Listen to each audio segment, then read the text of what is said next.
Mic on. Hello, everybody. We are here for the first day of the gauntlet. We have BBC versus FFZ. Today I am joined by Vimstat. How you doing?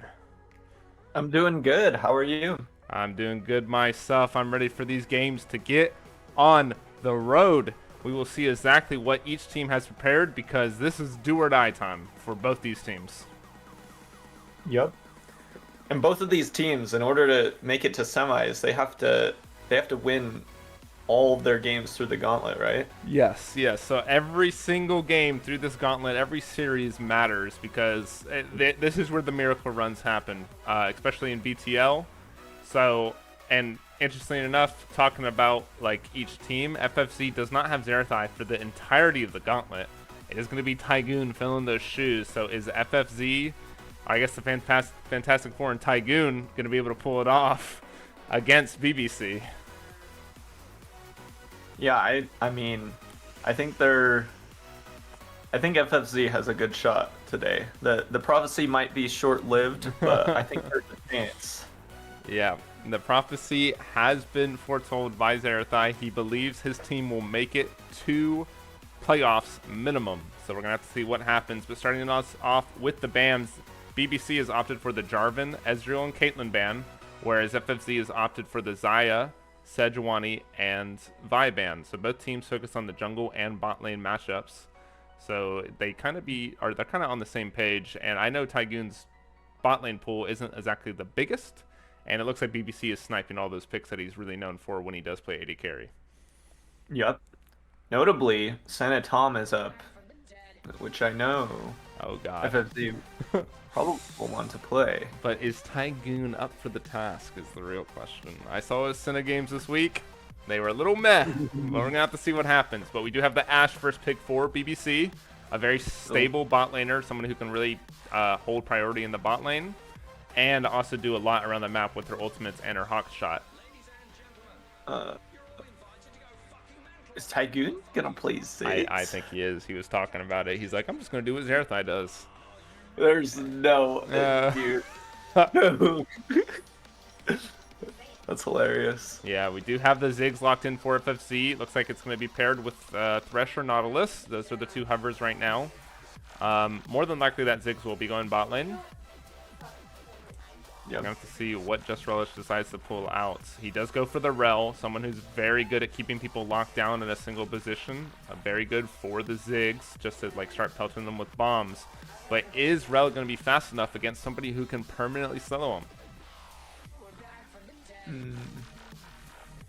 Yeah, the Rel pick's a little weird. I mean, the good news is Ashe doesn't have any mobility, so That's true. maybe Rel is fast enough to get a W on him or something, but BBC is going to pair it with the Seraphine.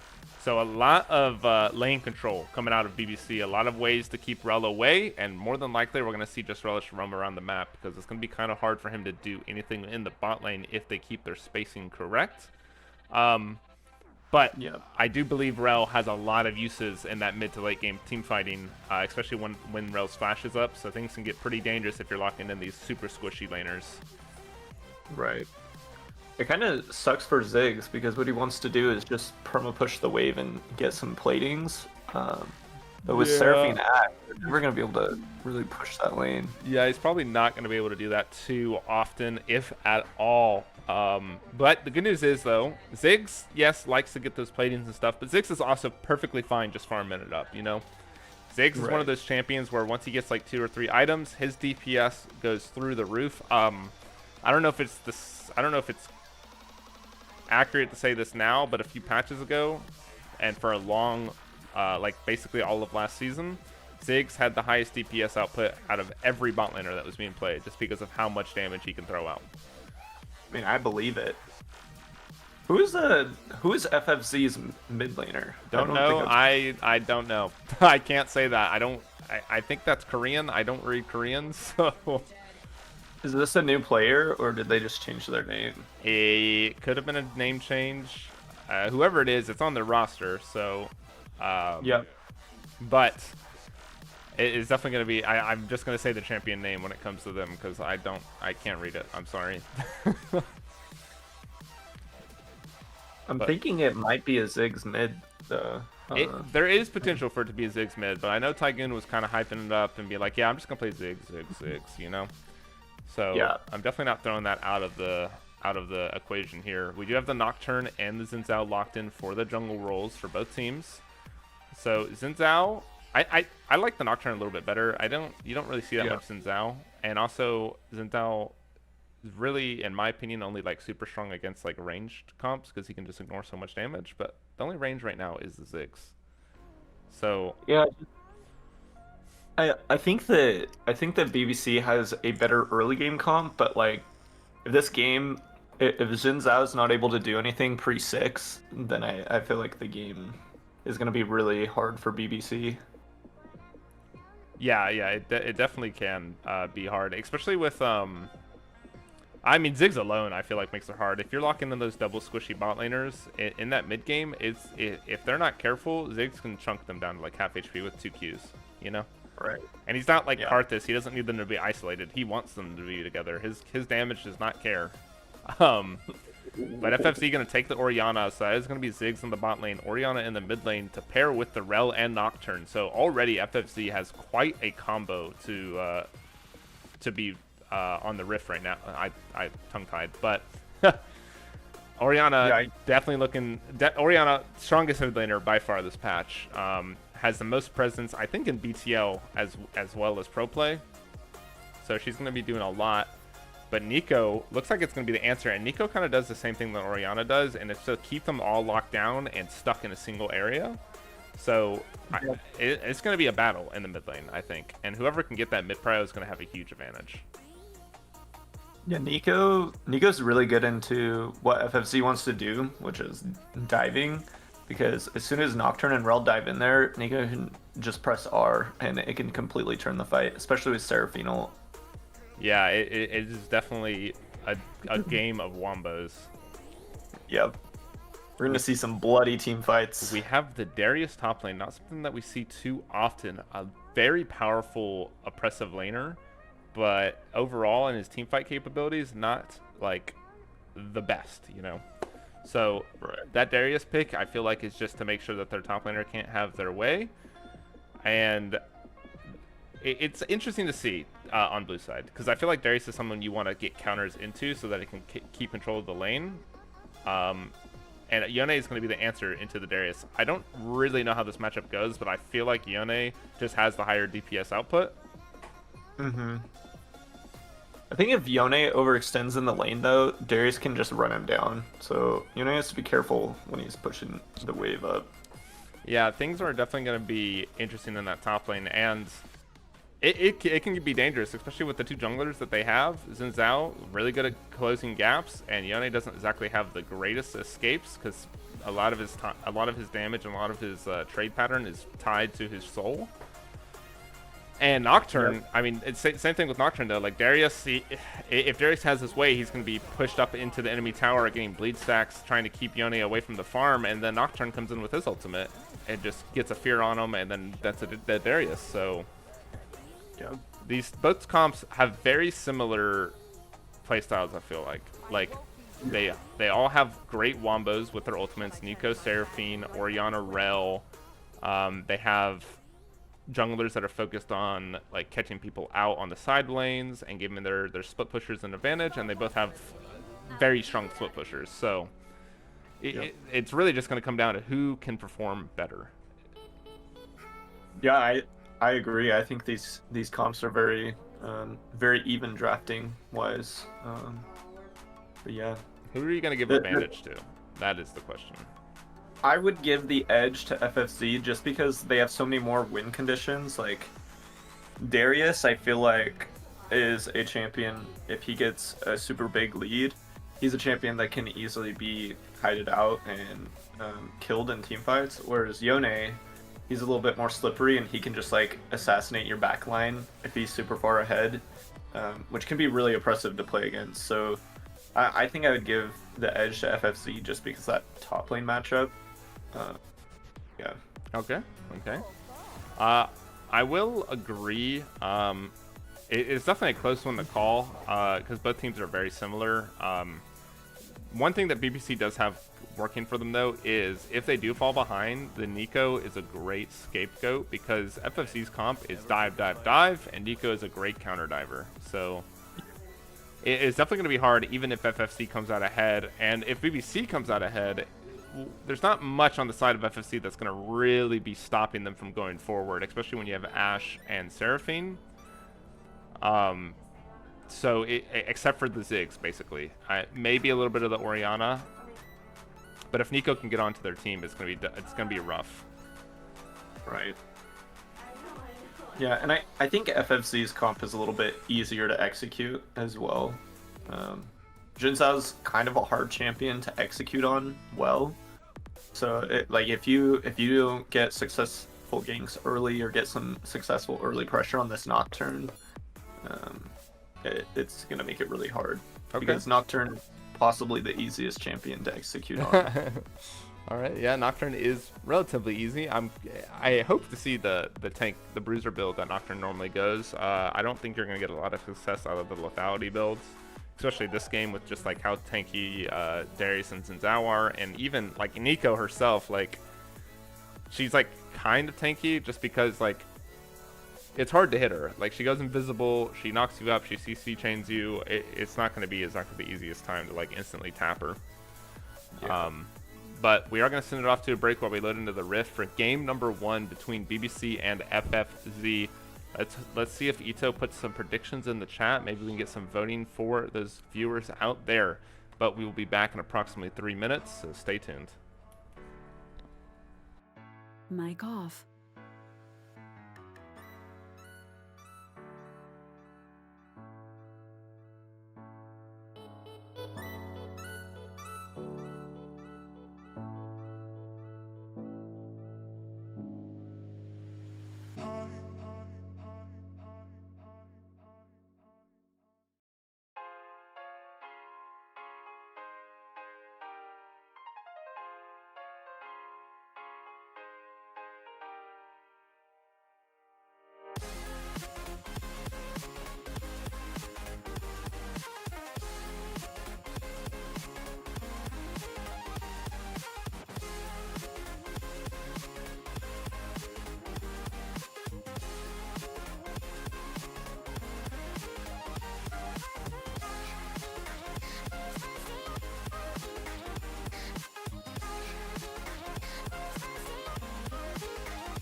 Mic on. All right, hello, everybody. We are led into the rift for game number 1 between BBC and FFZ. Vimsat, are you ready?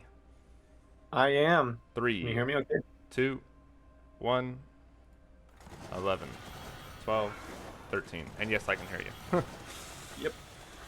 All right, let's see what these teams are prepared to do to start their glory run to try to make it into playoffs. Let's see who gets the edge in this game. And, I mean, these games, the first game matters the most, I feel like, because right now we are still in the best-of-3 format. We don't get the best-of-5 right now. So one victory can really start to tumble another team. But we do have an invade here. Meteor is looking for a pull, but Just Relish jumps over the wall. That's actually not bad for the side of FFZ because they get mana flow stacks on Ziggs. Yes. And notably, I do think it's going to be the Assassin Nocturne build, despite your wish. He did go Red Smite, and he's taking Ultimate Hunter, which makes me think he's going to go for the Assassin build. Which I would do the same. Tempo? Yep. I would do the same in this game. I think the Assassin build with Eclipse is just such a strong combo. Like, if you get ahead, the Assassin build is always better, because when you're going the Bruiser build, if you're not ahead, you can't really stat check anybody, and you dive in there, and then you just, like, you're useless. You can't kill anybody, you just, like, slow them, and then you die. So, on the Assassin build, at least you get a kill, and then you die. Fair enough, fair enough. So both junglers are starting on the top side, and FFZ does know exactly where Zinzao is starting, whereas BBC doesn't know where Nocturne is. They know he's not bot side on blue because they had the word there, but they don't know exactly what camp or what path he is taking for his clear. So a little bit of uncertainty coming from BBC. Yep. Already got some decent poke happening in the bot lane. Like, look at that. Gotcha already a quarter of his HP down. He had to use one of his pots. He did do the triple pot start. So things are looking good for the Ziggs. Yeah, he's really. I'm surprised because I don't think he plays Ziggs very much. He's playing it really well. He's hitting a lot of Qs. Ziggs is easy champion, guaranteed. Yeah, the buffs to his the width of his Q. Oh, we have an engage here onto by Just Relish for first blood for Tygoon with the ignite going down as well. So very good look there for Just Relish, and I'm honestly surprised that Gotcha stepped up and got hit there. Yeah, that's huge because Ashe is gonna miss quite a bit of experience in CS for that, and Ziggs does have TP, so yeah, Ziggs will lose absolutely nothing. Yeah. And they're going to be on a reset timer right when the Xin Zhao gets down here, so he's not going to be able to do anything in the bot lane. Yeah, Nimkipchi is looking for a freeze. Just Relish just trying to stop it. I think that wave is a little too big for a full freeze, so we're going to see the crash, which is perfect for FFZ and what they're trying to do. Yep. Yeah, I don't think I like seeing the full clear from Xin Zhao, because as soon as you hit level 6, Xin Zhao is just not a good jungle champion anymore in comparison to Nocturne. So yeah, it's going to be... I hope to see him get something done. Yeah, we definitely want to see some action here. Otherwise, he's just going to be counter-ganking basically for the rest of the game. Yeah. And it looks like he's going to probably lose both scuttles, too. Yeah, we have Meteor looking for a solid trade here into Mad Chef. That's 4 bleed stacks. So now we have a jungle fight between Nocturne and Xin Zhao, and Xin Zhao is losing. Coach Ray's trying to get down some more damage, but Sad Dragon Man is here. Flash forward and the root. Now Coach Ray could be in danger, but his Orianna's trying to save him with the jump over by Rel, but it misses. And Coach Ray's going to have to flash out. That's tragic that Just Relish from both teams. That was good. It's tragic that Just Relish's jump missed that. That would have been huge. They would have been able to kill Cake Monster and potentially Sad Dragon Man there. Mm-hmm. Ziggs didn't have to use his TP, so even if that fight went bad, it's still like not bad for FFZ. Look how big this wave is. Yeah, it's gonna be a lot of gold here for Tygoon, and they're not trying to pressure the tower, so no threat of losing plates.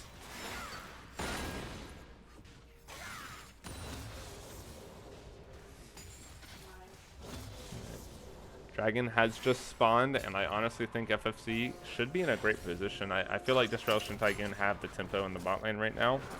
So once Coach Ray clears down to there should be a potential Dragon opening with the amount of vision control they have and lane pressure. Yeah, Xin Zhao actually got a better buy than Nocturne though, which is interesting.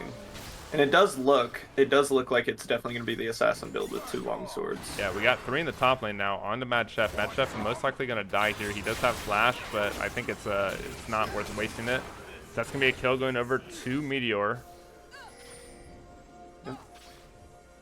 Yeah, they're playing the mid jungle duo really well. Sad Dragon Man has been at these mid jungle fights. He's making things happen around the map, which is really good for them.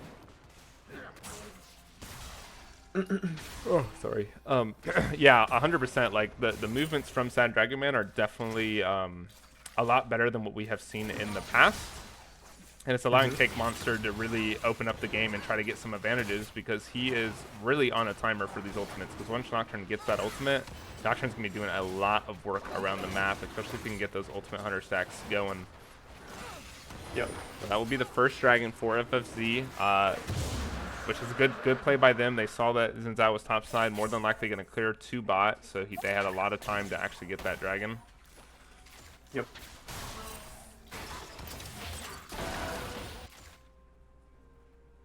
And Tycoon still has that teleport. He's back twice, no teleport used. So he's going to be sitting pretty if he gets in a bad trade. Oh, Mad Chef is gonna a little bit of trouble here. Darius has the ultimate. He does get the dunk, and that's gonna be Mad Chef dying to the bleed. He's trying to get as much damage as he can, but it's not gonna be enough. And now we're seeing the power of Darius. Yeah. These yeah, when we were loading in, I did notice Meteor has about 150,000 mastery points on Darius, and Mad Chef doesn't have any mastery, so on Yone. So I think that this is kind of expected, and Darius getting ahead like this can be a huge problem for FFC. Yeah, especially with him running that ghost. Like, he doesn't really need to be a part of these fights. As long as BBC's not losing, he can split push all day long, because there's a point where Darius can just 2v1. Yep. Alright, we do have Xin Zhao looking onto Tygoon in the bot lane. Tygoon's going to drop his flash and dodge the W, while Cake Monster goes forward to get the knockup, and the root by Nimkimchi is going to be enough, and that's going to be a kill for the support of BBC.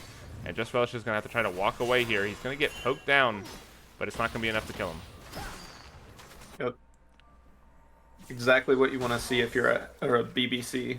However, FFZ is getting all of these early objectives, so it is going to kind of even out the gold there. Yeah, it's only a 500 gold lead as of right now, and the 1 dragon alone is enough to basically make that gold lead non-existent. Yep. But and once this Rift Herald goes down, it'll be pretty even. Yeah, especially if they get Rift Herald to get at least 2 plates, everything should be fine and dandy. Tygoon's still not dropping the TP, interestingly enough. Yeah, that was... maybe he's saving it for 10 minutes. I don't know. Yeah, I mean, at this point, it's probably worth saving it for 10 minutes. Because it's about like a 6-minute, 5-minute cooldown, 6-minute cooldown. I wonder if they're planning on maybe rotating Ziggs up top lane, getting some plates, and then TPing to the dragon play or something. Could be interesting. Yeah. Now we have another scuffle between Meteor and Mad Chef. Mad Chef, it has to get away. The flash forward by Meteor does connect the kill with the dunk. And that's going to be a 3-0 Darius.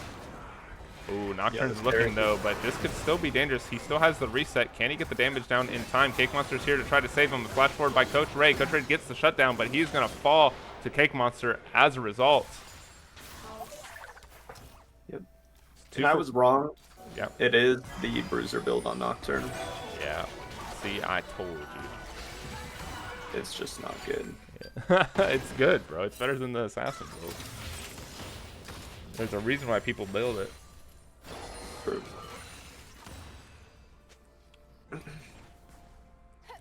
Yeah, I hope to see BBC bring Darius, because this dragon, the Hextech dragon, it gives such good stats for both of these teams. Like, you want attack speed on both of these teams. So hey, cooldown reduction. So Yeah. Darius should try to make his way down here, but he doesn't have teleport, and that can really be a struggle to move him down, especially if Yone is able to match. And if the fight goes bad, Yone has TP. He's going to be able to get up there, get as much farm as he needs, and kind of close that gold gap. Yeah. And also with the lack of priority from the bot lane of BBC, it's hard to actually like effectively fight these dragon fights. Right. Yeah, Darius, that's the thing that's kind of... Nico get caught out by the shockwave, but he's going to root him in response. As Ziggs ulti goes out, and it's going to get Nico's flash while they go in onto Xin Zhao. And Xin Zhao should fall to the ignite. And that is going to be a 1 for none with their herald getting dropped and the dragon spawning in 30.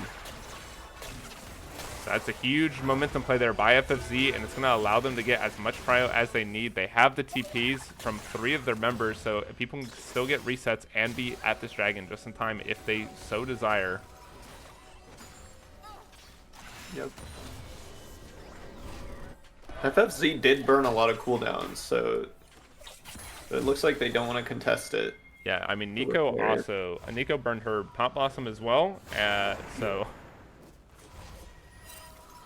not the greatest, not the greatest turn of events for BBC. And the gold lead. Oh, Ziggs is going to complete this back. Oh no, he's not. Liar. He's pranking me, bro. Xin Zhao potentially looking for a steal. There is vision. They're going to have to pull this out. With Sad Dragon Man TPing in, they have to be careful here. Darius is also on the hunt. He's on the prowl. And they might be giving this dragon while Orianna gets engaged on by Cake Monster, wasting her flash. TPs are still available. Darius, oh no, Darius sent it back, but a TP's coming in by the Ziggs. Like Yone doesn't have E though. Yeah, so. It looks like we're gonna have a fight here, unless they just, yeah, they just plan to give it. So, a lot of investment there. Yeah, it's really unlucky for FFZ because Yone, that was his chance to get back in the game if he just takes a couple turret plates top, knowing Darius is down there, but... Yeah, now Darius looking for an engage in the mid lane. Just Relish does get the knock up onto him, but that's going to be 3 stacks and a flash used by Just Relish. But the Pop Blossom goes up, gets blocked by Coach's raised spell shield, and now Meteor could be in danger, but he gets 1, he gets 2, and that is going to be a 2 for none. BBC's favor. Oh, and now Orianna's getting engaged on the shockwave goes out, and the bomb misses from Tygoon, and now Orianna could be in trouble. He's going to get dropped down to 1 HP, and he's going to fall. Now Mad Chef's here, has to try to turn something around, but he's not going to be able to. So after an elongated play, that is 4 for none, and the gold swinging back into BBC's favor. This Darius is a problem, and he's not getting punished for just like death bowling with his team. Yeah.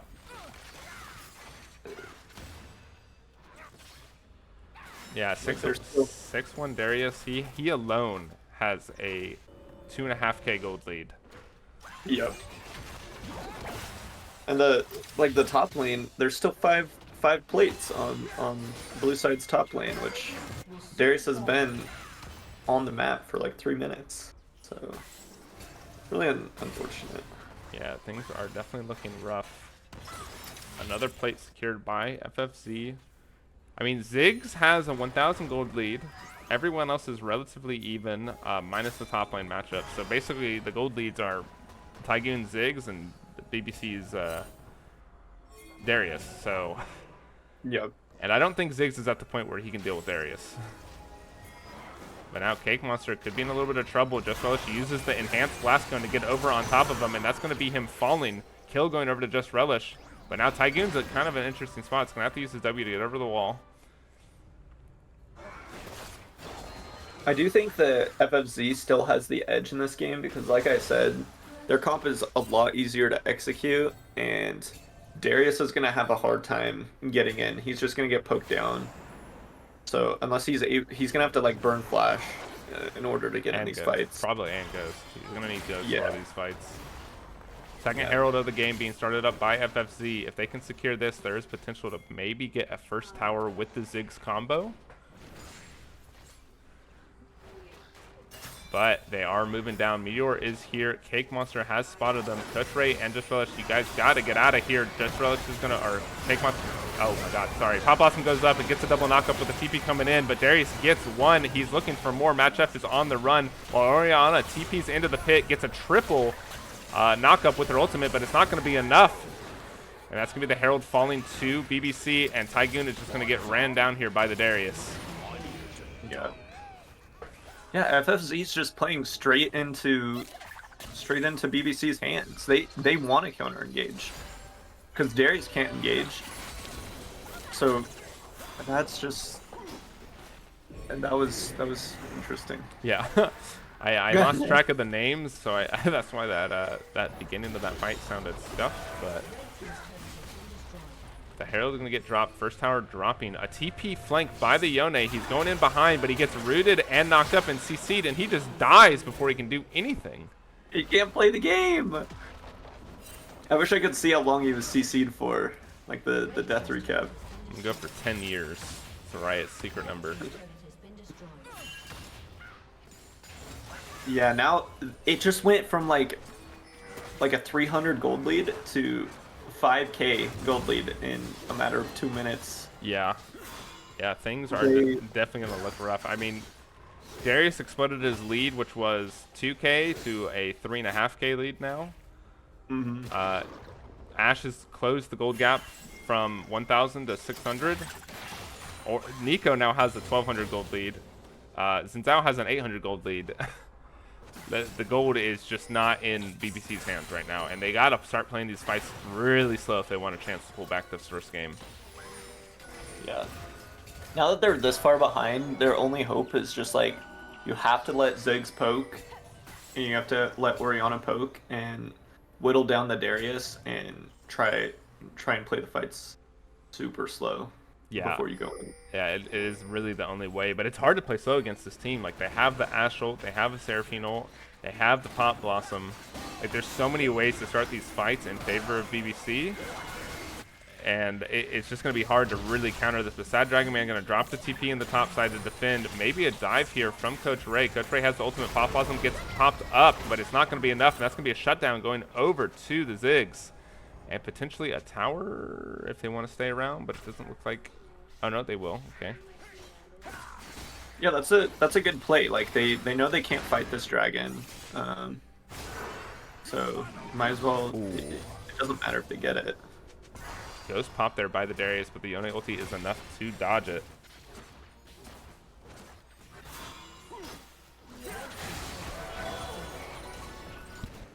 Mic off.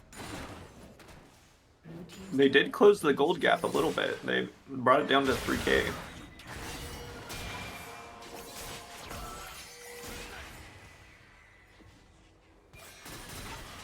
And if they get that shutdown on Darius, they're back in this game. Yeah, there's a lot of angles still. Like, the game isn't over. It's only a 3k gold lead, nothing insurmountable. It's not like it's a 10k gold lead, which is something we've been seeing a lot in BTL at 20 minutes. So yeah, there's a lot of angles to come back. They also have the objective bounties for these towers, and Ziggs is a great champion at hitting those towers. Right now, watch and learn. This is the Ziggs special. He's going to step up, he's going to auto it, and then he's going to drop the W. Boom. Claims. Yeah, and it's not like they're like on a timer or anything, because they scale a lot harder, in my opinion, and they're not close to Dragon Soul on the side of BBC. So yeah, securing that first dragon that FFC did get is huge. And also, even like Kim Tech Drake, not the greatest soul in the game, you know? Oh, but now they're gonna look for a fight here on a Meteor. They're trying to get the shutdown. A Fear does go out with Mad Chef trying to get down as much damage as he can, but Darius has the bleeds, but it's not gonna be enough, and that is a 700 gold for Mad Chef, which is honestly needed. Yeah, it is. Yeah, they need Mad Chef to be able to match him in the side lanes, because if BBC is playing this game correctly from this point on, I think Darius should be. Yeah, Tygon's going to drop the flash after he got the tower, but it's not going to be enough to get away from the Xin Zhao, so Cake Monster's going to pick up one, while the fight on the other side is picked up. Coach Ray tried to start something with his ultimate, but it wasn't enough, and now Just Relish is going to get caught out and CC'd to death with a shockwave going out onto Gacha. Gacha might die to the burn. He does. So that's going to be a 1 for, or I guess a 2 for 3 in the extended trade, counting that Darius skill, and a tower. So not a terrible trade for FFZ, and honestly, even trades are what they're looking for. Yep. Not bad at all. Yeah, as soon as Orianna gets the 3-item spike, and Ziggs gets a 3-item spike, it's gonna be Poke City. And it does look like Yone is gonna go straight for that Hull Breaker after his Kraken Slayer, if I'm not mistaken. So that'll help him in this side lane against Darius. Yeah, it definitely will, especially once that Hull Breaker is completed. But is it going to be enough to kind of keep up with the damage? Because Darius has a lot of 2 damage in the kit. Like, Coach Ray going to get caught out right here. He tried to get his red buff, but a dunk is coming. Nope, not a dunk, but a spear. And now, Cake Monster looking for more onto Just Relish. He does get the knock up, but he's just trying to get this this red buff for his team and take away as much gold as he can from the Nocturne. Yeah, Cake Monster is playing Xin Zhao really well. He's making it really hard for this team to play. He's getting a lot of really good catches. Gotcha might get caught out here. Orianna is there. Shockwave goes out, and that is a lot of damage from the Orianna. That's going to be a kill picked up on the opposite side of the map, but Just Relish does get engaged on. He does drop the ultimate and the Ziggs ultimate to follow, but it's not enough, and that's going to be 1 reset for the Darius. Does he get the second? The second dunk comes in. He's trying to get more. Will he get a third? It's not going to be a third for him, but he does pick up the kills for his team, so that's going to be a 3 for 1 across the map. And that's a lot of low HP bars there for BBC. Orianna's trying to get a tier 2. Does she have time to get it, though? No, maybe not. Nico does have TP, yeah. Yeah, TP coming in by the Nico, so no towers picked up for either team, but more gold funneling into the pockets of BBC. The gold lead has grown to 3K. It was at 2K just not too long ago. But overall, Yep. Still kind of the same game state that we have been for the last 7 to 10 minutes. Yep. Orianna is catching up because she's not deathballing, she's playing the side lane, which I like to see, because if Orianna gets that 3-item spike and then groups with her team, it's going to be really good. Yeah, now Just Relish could be in danger. Meteor is trying to find him, but is not able to get in range for the pool. They should be able to just get this dragon for free, especially with Yone being top.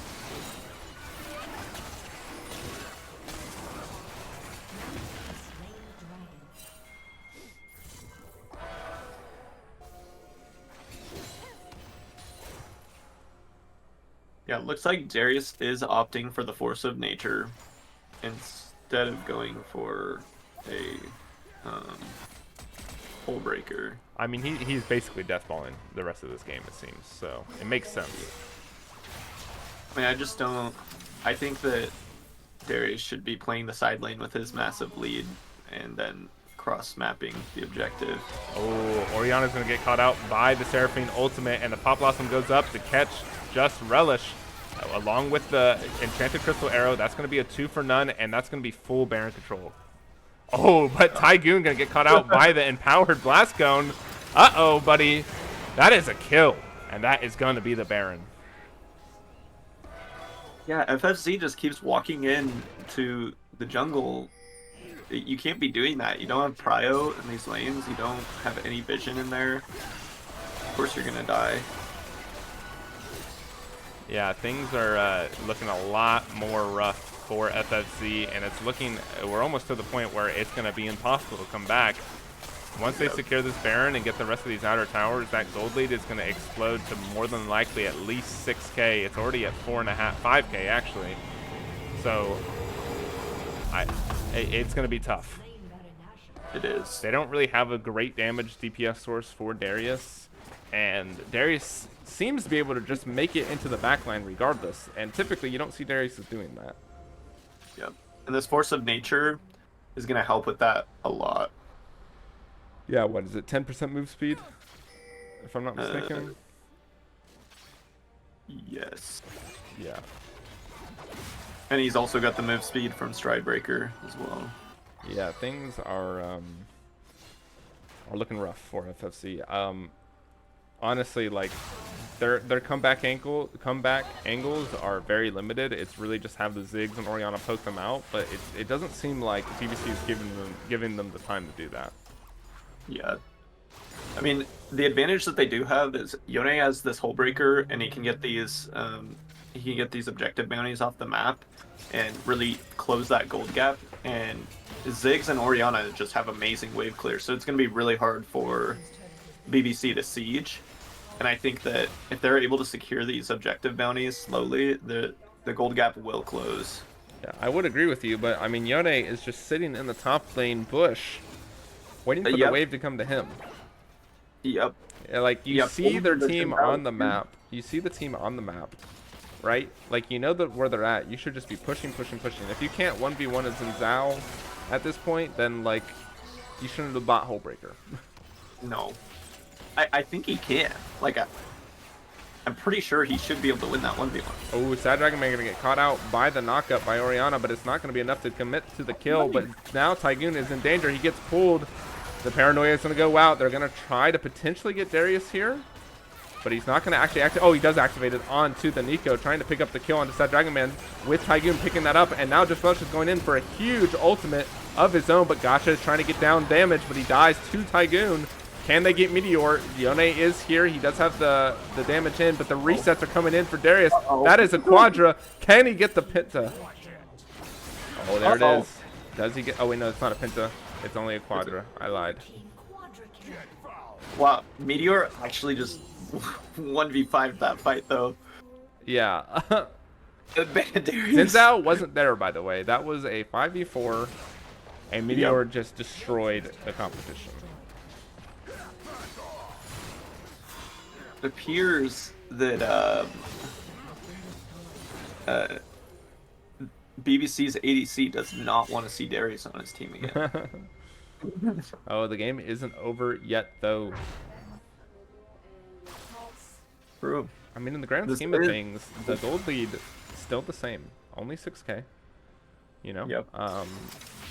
So that's more gold in the pocket of FFZ.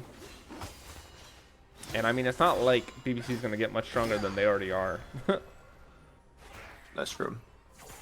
They just keep playing into BBC's hands. Like, Darius can't engage. If they just play the poke game instead of trying to engage with Nocturne, I think that they can win these fights. Yeah, there is potential. Like, I mean, we saw it there. Like, Xin Zhao wasn't there. They did work on the Ashe and the Nico and the Seraphine. So if they can do that again and just not fall into the hands of the Darius resets, I think things can look pretty good for this team. But the Soul is going to get picked up by BBC. Yeah, and this Soul just, like, I think it helps out the Darius a lot. Yeah, it's good for Darius and Xin Zhao, and that's about it. Yeah. Which, I mean, honestly, that's your team, so... Oh, Just Relish, buddy. What are you doing? You're in a very precarious situation. Meteor might just find you. He's going to try to jump away, but Meteor is faster. He does get the pull, and he should be able to get a reset dunk here and start the pain train once again. Here it comes. That's one. Can he catch up to the rest? He does have the flash. His cooldown should be falling low. He flashes forward for the double pull with the double Q. That's going to be a double kill. That's going to be a triple. Is this his pentakill angle? He gets 4. Surely they dive the fountain. Surely they demoralize FFZ. Do it for content. Come on, guys. If you don't get this. Oh, they're just playing it win. safe. No, ping. Ping onto there. They got the root. Give it to Meteor. Come on. Get in there. Don't let him tank. He doesn't have resets anymore either. Oh, no. The pentakill doesn't happen. I gotta say, that was a top gap. And I think for game 2, I want to see Mad Chef playing some more comfort. I'm pretty sure Mad Chef plays tanks. Yeah, the Yone is definitely an interesting angle for him. Yeah, he didn't seem to think that he could win. He had even items with Xin Zhao, and he didn't think he could win that fight with Hull Breaker. So I just think that's a little bit of discomfort on the champ. Yeah. things are definitely there's a lot of angles for improvement for FFC in this series, and they still have a chance. One more game is what they have. They have to go through 2 more games, but 1 more game for elimination. If they lose this next game, they are out of the tournament. They are out of the gauntlet. So we got to see if they can turn it around and bring it to a game number 3 against BBC. But for now, we're going to pull it off to a break while we get things ready for game number 2. So don't go anywhere, and we'll be right back. Mic off.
Why do I feel like I linger?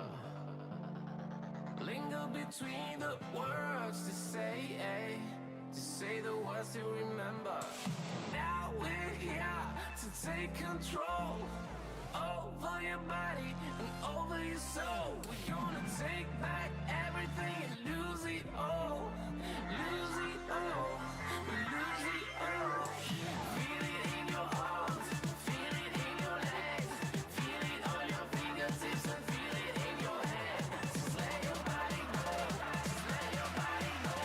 Just let your body go and move to the rhythm.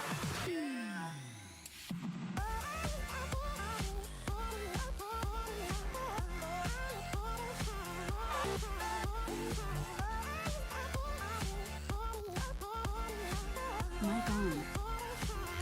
All right, everybody, we are in the draft for game number 2 between BBC and FFZ. FFZ is opted to take blue side this game, so we're going to have to see what they change in the draft strategy to try to come out on top here. Yep. Can you send me the spectator link? I'm not in the lobby right now. Oh, I got to invite you to the lobby. Wait, where are you? You're not online.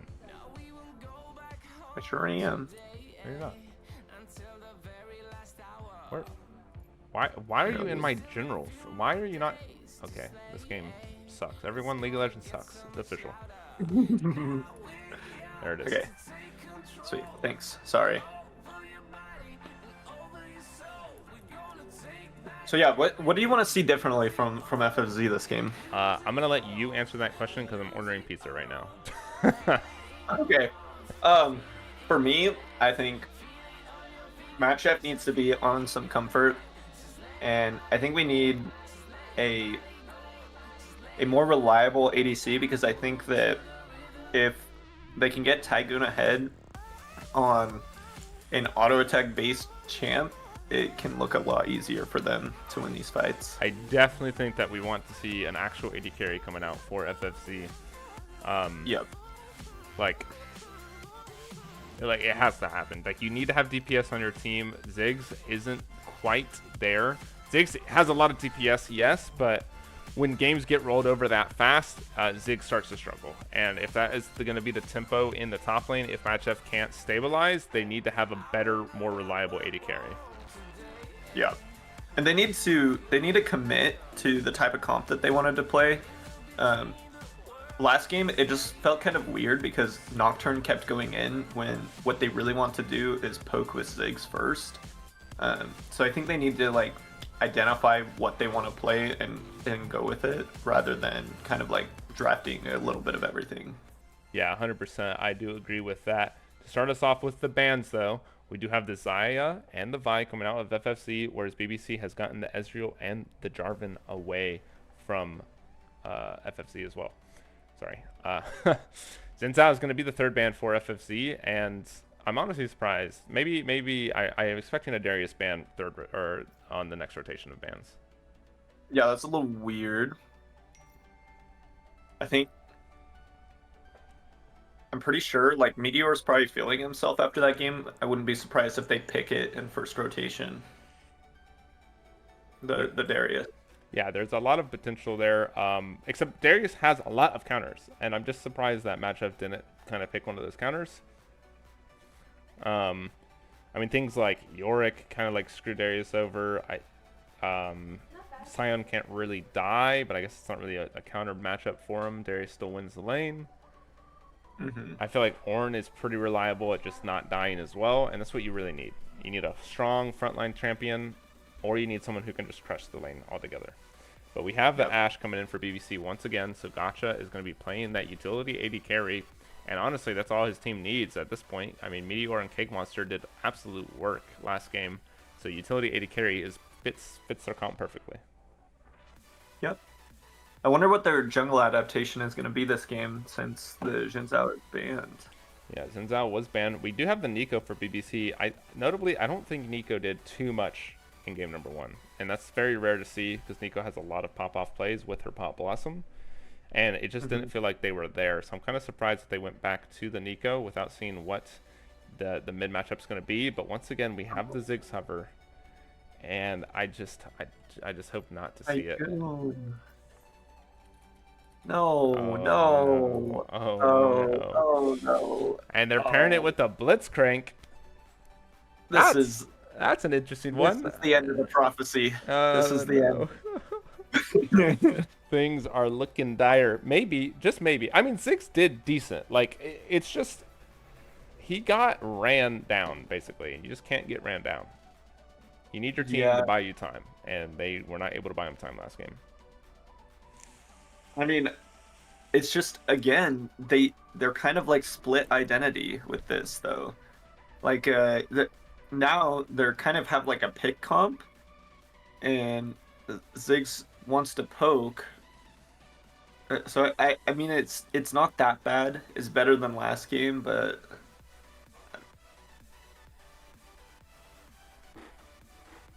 I wonder if it's a Nico jungle. You think anybody else plays Nico jungle? No, I don't think anyone's psychotic enough like you to pick Nico jungle. Honestly, I think Nico's my best champion this season. Tell my team to let me play Nico.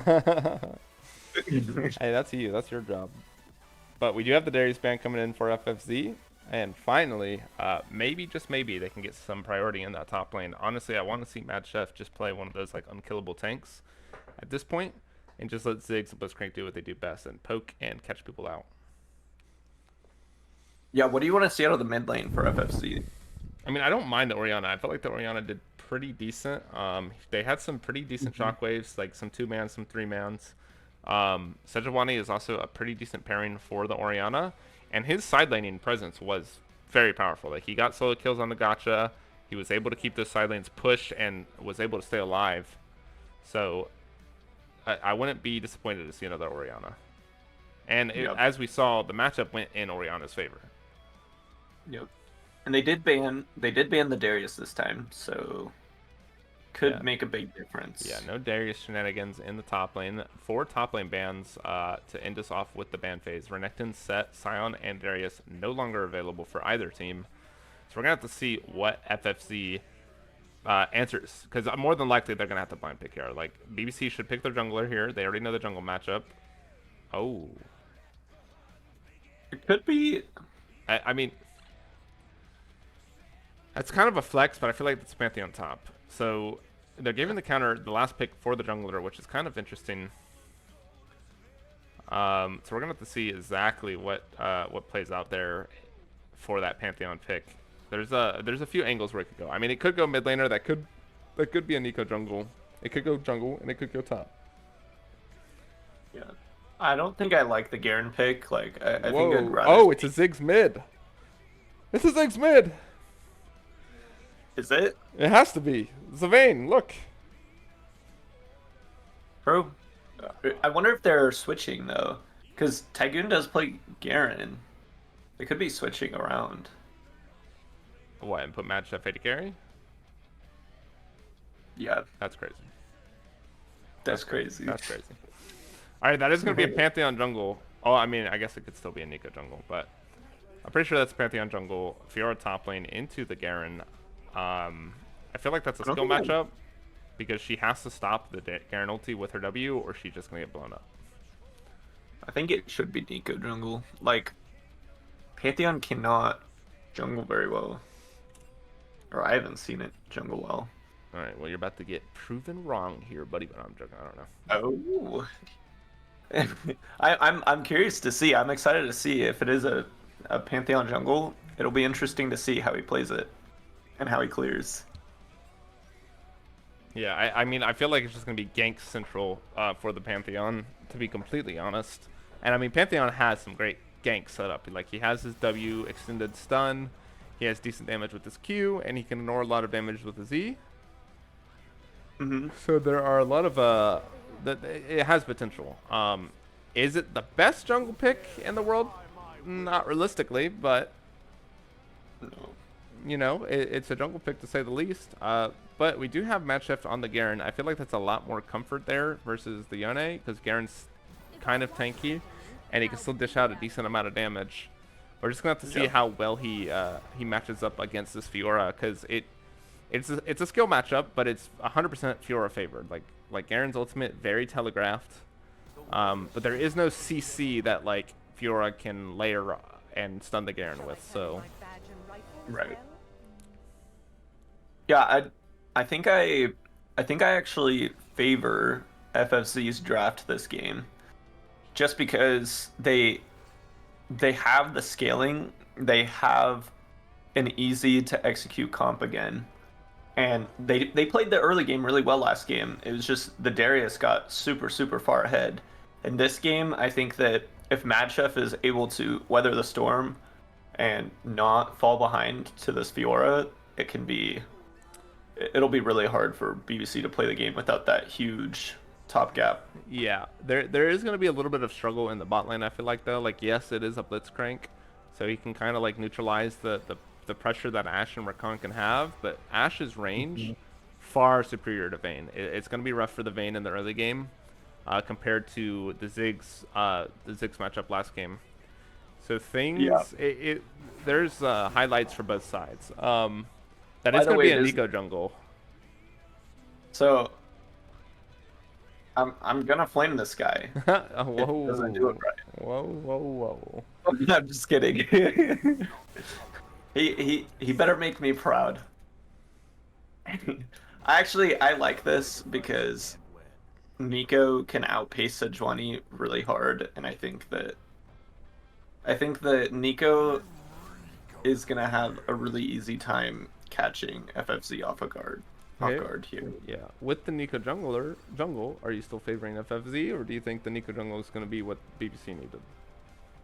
I don't really know how that mid lane matchup goes, but I would think that Pantheon wins it. So I actually think I'm favoring BBC's draft now, just because like they have two winning lanes with a Nico jungle, and I think it's just, if Nico plays this right, she should be able to outpace the Sejuani and be 2 levels ahead with Hextech Proto Belt at 10 minutes. All right. I'm also gonna favor BBC's comp here.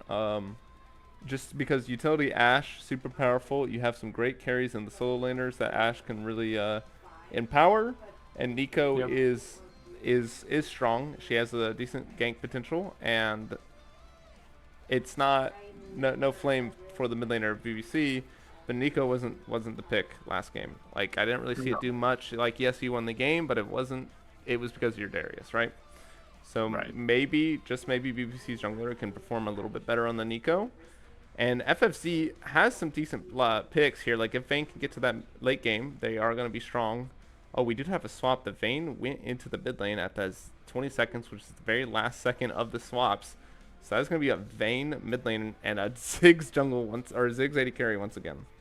Okay, now it's just like 100% BBC favored, right? I I don't know how that matchup goes in the mid lane. I'm not gonna lie. Things are gonna go And crazy. Games are gonna go crazy. Lanes are gonna go crazy.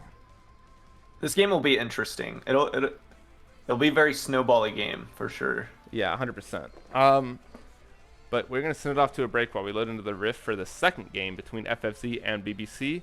Can BBC take down the Prophecy and remove FFC from the Gauntlet, or is FFC gonna strike back and bring this to a game 3? We will find out in just 3 minutes. Mic off.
I'm on my own, broken alone.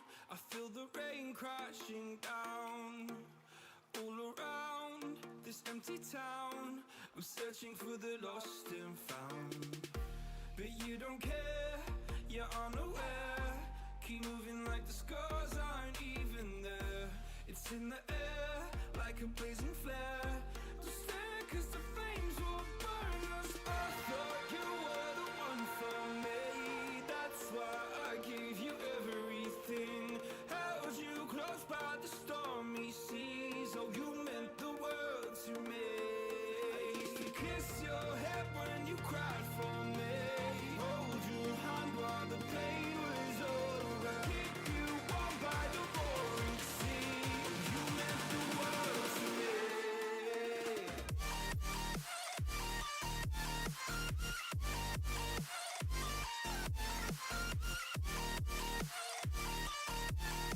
Oh, you meant the world to me.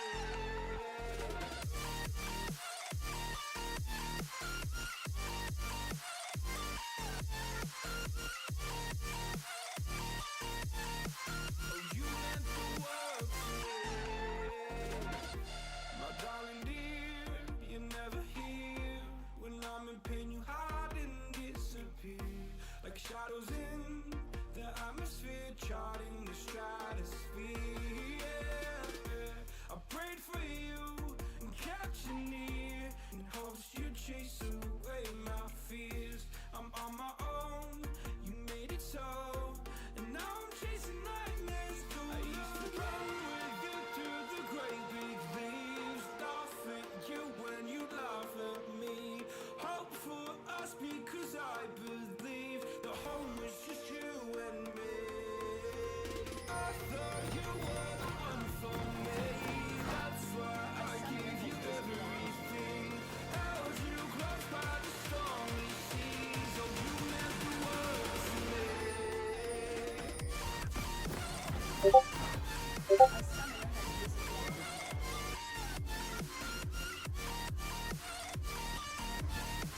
Mic on.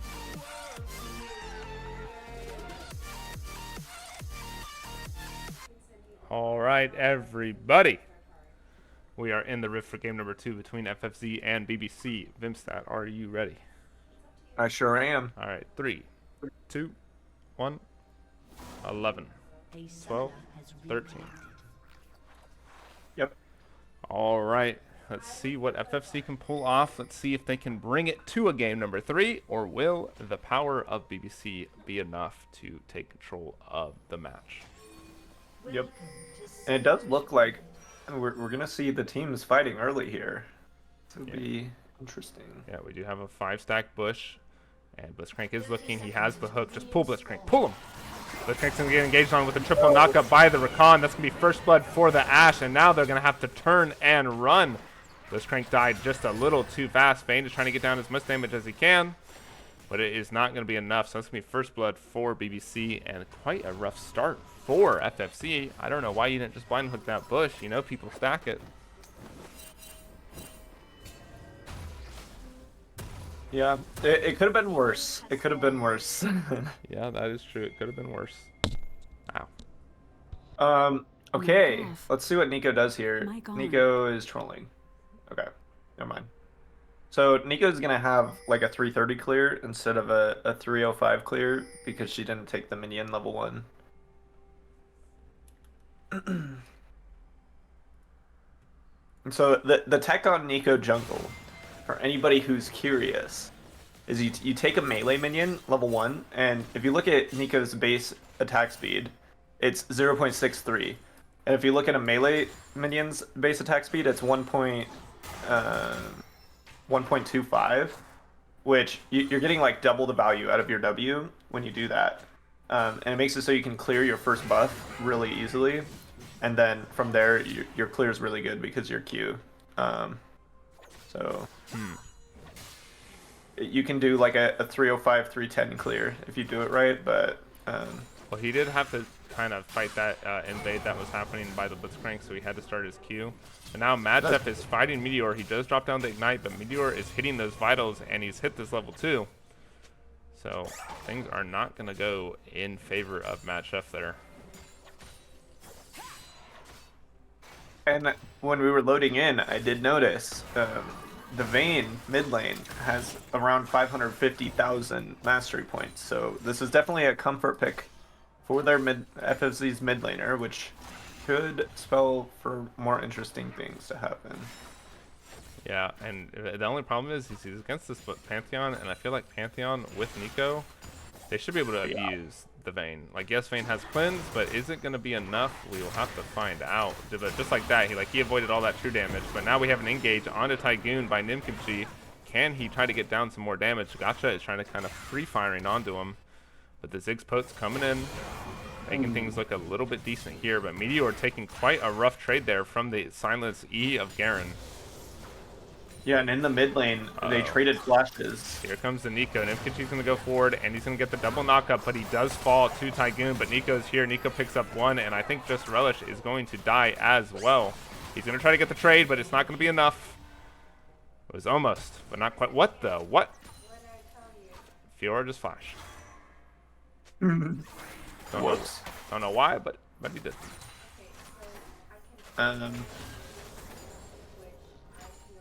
Yeah, and Pantheon was bullying that Vayne in the mid lane.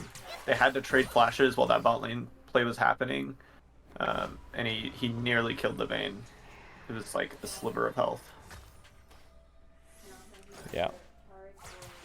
And he still does have Ignite, so... Yeah, Ignite's still up. Cleanses down for the Vayne, so once Nico rolls back around, that should be a easy kill. Especially with Nico having flash. Oh, but here comes the Rakan. Rakan's going to be the pseudo starter here. Yeah, this Vayne is really good. could be in danger. Vayne is pushing up. What are you doing, Vayne? Don't push up. Pantheon gets the stun. The knockup follows through, and that's going to be a kill for Sad Dragon Man in the mid lane. Crucially, it goes over to Pantheon there. Nico's not that good with the early kills because her item costs so much. So it's really good that Pantheon got it. Yeah, it's just going to allow Pantheon to snowball more. And once Pantheon gets that ultimate, there's going to be a lot of side lane pressure from him and Nico. This is no time for jokes, Blitz. The galaxy must be ours. I'm telling you, Nico is OP. Look, 100% kill participation, 5 minutes in. It's crazy. Okay, I think any jungler could do that, buddy. True. But here comes Sejuani. Sejuani's first gank of the game. but it looks like it's not going to be successful. It's going to get Nimkipchi's flash there. I'm honestly surprised. I don't feel like you're in any threat if you just eat your AD carry, but a nice freeze here for the side of FFZ. Tygoon and Just Relish keeping a lot of pressure on this enemy bot lane and not allowing them to step up, which is very crucial for the Ashe. But Pantheon's going to look once again onto the Vayne. Vayne's going to E him away, but a flash forward by Cake Monster, but a nice tumble to dodge the root, but it's not going to be enough, and that's going to be a second kill for Sad Dragon Man picked up. Yeah, they're really abusing that flash burn. And, however, Tygoon is setting up a nasty freeze here. Nico's going to have to come down here to break this freeze. Yeah, Sejuani is here. The hook does connect on to Nimkipchi, and the knockup from the Sejuani was not going to be enough. Flash forward by Coach Ray, but it's not going to be connecting to the kill. Nico's coming from the chop bush. Yeah, Nico is here. Coach Ray gets spotted out by the Hawk shot. They might potentially look for a dive here. Pantheon just back though. No ultimate. He's not going to be in ultimate range quite yet. A flash forward by Just Relish to get the kill onto Nimkipchi, and a hook onto Ashe. Gotcha gets hit by the Ziggs W, and that should be a fallen 80 carry. And now it's Cake Monster versus the world. Oh, Pantheon has level 6. If they go in on Nico, too bad. They're not going to. They're not that crazy, you know. Oh. Meteor taking some Vayne damage. A nice E there by Vayne, but just look at the damage. Oh, it's so crazy. Yeah, this mid matchup is really rough for the Vayne.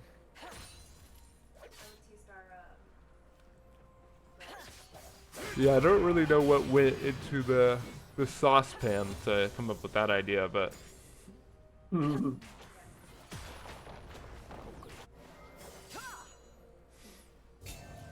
I guess we did ask for an AD carry, and there it is. Yeah, that's true. I think I would have preferred to see Tristana if they're gonna do this though.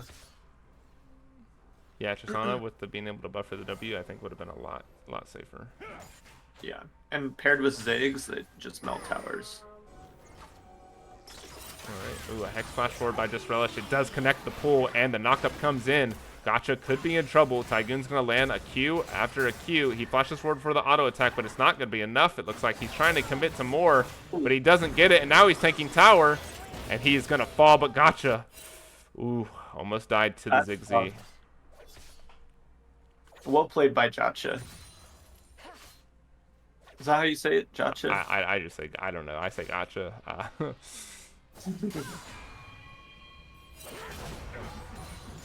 Look, nobody gave me a pamphlet on how to pronounce player names, so here we are.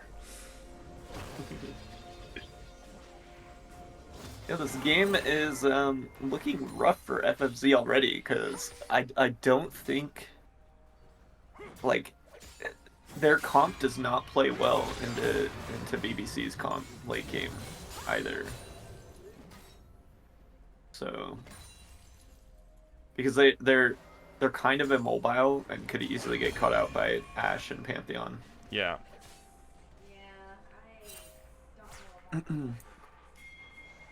Herald is going to get started up here while Vayne gets some quick trading on the Cake Monster. Hopefully that's enough to keep him away from the Herald. Herald at 2,000 HP. And it looks like it's going to be enough. Cleanse pop by the Vayne there, and just look at the damage. Like a W forward, a Q, and that's a third of your health gone. Oh, Just Relish canceled the Hex Flash over the wall. I'm shocked that FFZ is able to get an objective here.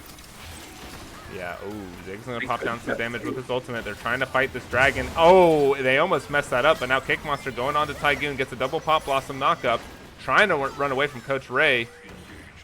He does fool them a little bit. A flash forward by the Vayne for a nice shutdown, and that's kind of what you needed to get this ball rolling for the Vayne. Trying to close that gold gap. Yeah, with the Rift Herald drop here, the gold gap's gonna get smaller and smaller, because this tower would be really easy for Ziggs to take after this. Pantheon ulti coming in. It's not going to be enough, though. He gets Chain CC knocked up, thrown into the wall, but he doesn't fall. And that's going to be Nimkipchi trying to keep his Pantheon alive, and he's going to be able to do it, but this should be the tower falling. You have the Ziggs, you have the HP bars. There's no way Nico's they tried to coming. defend this. Yeah, Nico's coming, but the rest of their team is like at 1 HP. Yeah. Ash ulti goes out, it Oh. gets dodged, and Gotcha's going to get knocked up and pulled by Just Relish. It's going to be a 1-for-1 trade, a 2-for-1. Pantheon goes forward with a shutdown for the Ziggs. That's going to be a double kill, but he's in trouble. Coach Ray, or Cake Monster, should be able to complete 2 kills here. I don't think Coach Ray can get away. So that is going to be, oh, nice dodge there, but it's going to be the Quadra for Cake Monster and no tower fallen. I mean, I think that's worth for FFZ still. All the shutdowns coming in for the Ziggs. So now he has a 1.4k gold lead on Ash. Yeah, flash for flash in the top lane. Matt Chef kind of feeling himself there. On the Vayne, he's at least not getting destroyed like last time. So, hope is alive. He should get a turret play for that too, Mic off. which I think should close this gold lead Mic on. a little bit. Yep, they're only 200 gold down, so really good for FFZ to weather the storm there. They were down 2.5k, now only 200 gold. Yeah, Getting some of those shutdowns. very crucial for FFC here, especially in this do or die game. I mean, Ziggs got a decent amount of gold there. He has over a 1k gold lead. He is strong. Like, he has his Leandri's Torment. He's working on that Archangels. So things are looking a lot better, I would say, this game than compared to game 1. Yep. That Dragon Man going to get engaged on here by Coach Ray. He does get the stun down, but the ultimate comes out by Coach Ray for the stun. A flash forward by Cake Monster to get the double and knock up with the Pop Blossom, but that is going to be Sad Dragon Man falling. TP coming in from Tygoon. They're trying to turn this into more. Cake Monster is strong. You have to be careful here. Yeah. Okay, so Cake Monster right now is sitting on 2.5k from that Quadra. Instead of backing, she... Oh, Tygoon with a nice dodge there, and now Cake Monster is going to fall to the Vayne. That's going to be a shutdown and a kill for Tygoon and Vayne. Yeah, that's just a big mistake. Like, not resetting after getting a Quadra kill.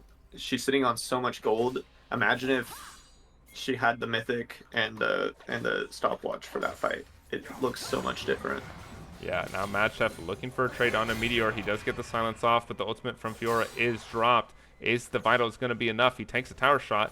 No kill secured, and now Garen has the ultimate, and maybe if he can get a silence, we could see a solo kill on the top side.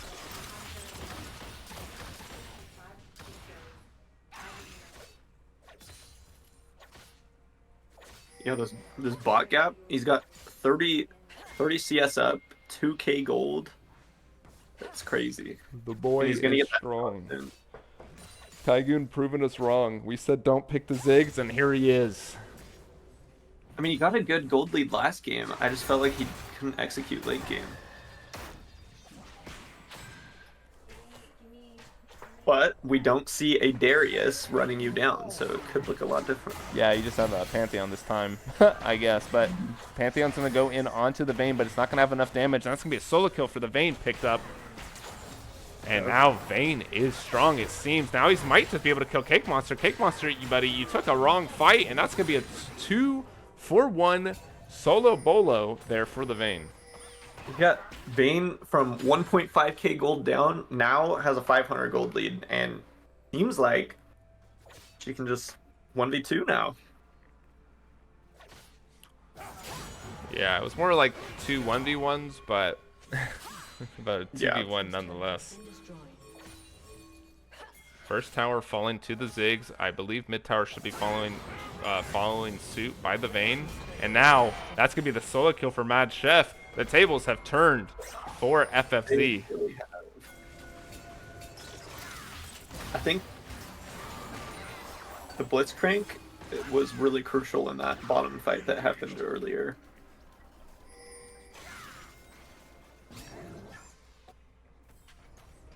This is smart by FFZ. They're buying time. They're just trying to bait. They're trying to bait them into a fight because they know they can win the fight.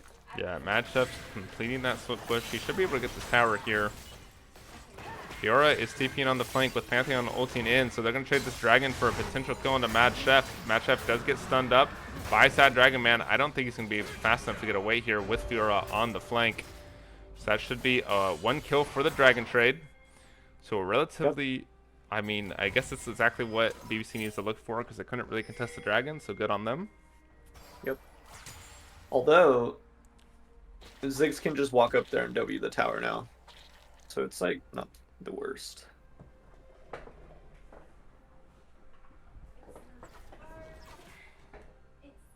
Oh, sorry, I moved the camera. Yep. Yeah, FFZ is doing a lot better job of covering lanes and keeping lanes pushed and getting these early objectives in the towers. And I think that that's something we saw BBC struggling with last game. With their huge lead, they weren't able to get the outer towers, and they just weren't able to really push their advantage. Yeah, ooh, Vane's going to FFZ is get doing caught really out good. here by the Ashe ultimate. It is a 4v1 in the bot side, but he's going to flash forward and pick up a kill on his own. He's trying to get more. He does push the Pantheon away, which is a huge push. And now Nimkimchi is going to get kite out here. He's going to drop the ultimate, but he falls. This is a 2v. Well, this is a 4v1. Matchup is here now to try to even up the odds. Vane gets stun CC'd and shut down, but that was absolutely insane there by Vane. And now Cake Monster is going to fall to the Ignite along with Pantheon to the ultimate. And that is going to be the across the map ace for FFZ off of the back foot of some amazing kiting by Vane. Do not give this guy Vayne, I guess. Like, wow. That was crazy. I'm definitely going to clip that. That was insane. I cannot believe he survived that long in a 4v1. He played that, like, I don't think you could play that better. That was just insane. Very good Vayne mechanics, for sure. And the fact that he was down 0-4 to start this game. Look at him now. He's 1.5k gold up. And 1v4ing. Yeah, the Vayne build is also interesting. Is that an Essence Raver I see? Yeah, I mean, it's done 1,000 damage already.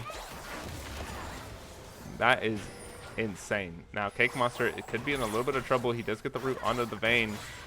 But Vayne is just kind of like, this is my game now. He does spot Meteor with that blue. But Pantheon could be in a little bit of trouble here. He's going to have to drop the E to avoid any more damage by Mad Chef. Oh, a great ultimate there by Coach Ray. Cake Monster's going to have to pop the Hourglass, but it's not going to be enough. And that's going to be a 1 for none, and there's going to be a lot of pressure on the spot tower. More than likely, it's going to fall. Yep. Yeah, Vayne is really, like, able to take this game over, I feel like. And look how much damage he's doing to this turret with Stormrazor. Yeah, Stormrazor Essence.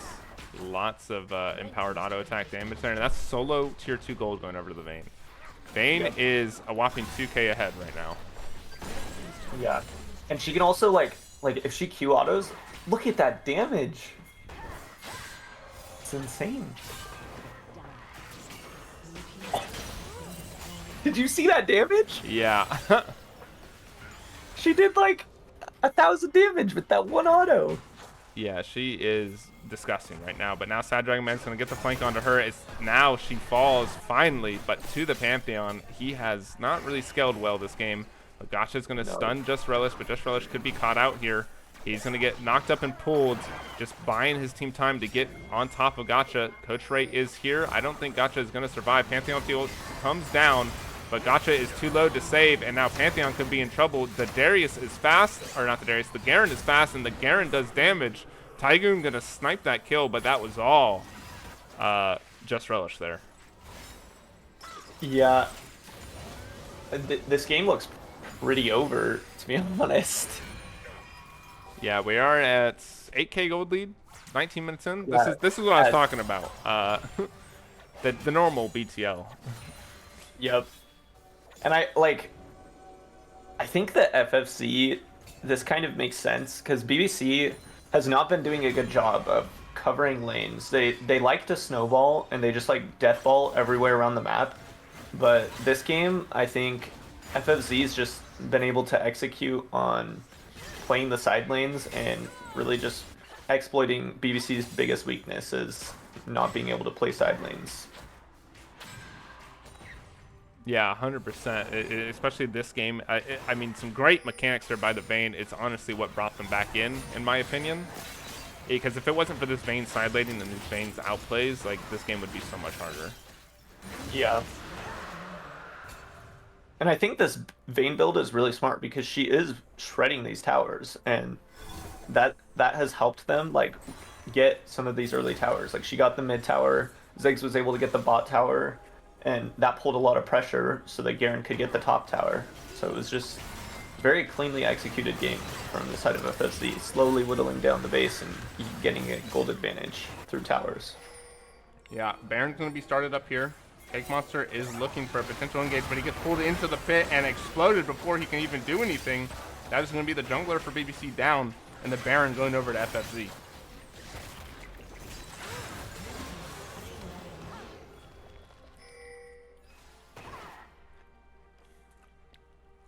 Yeah, just a really clean game so far.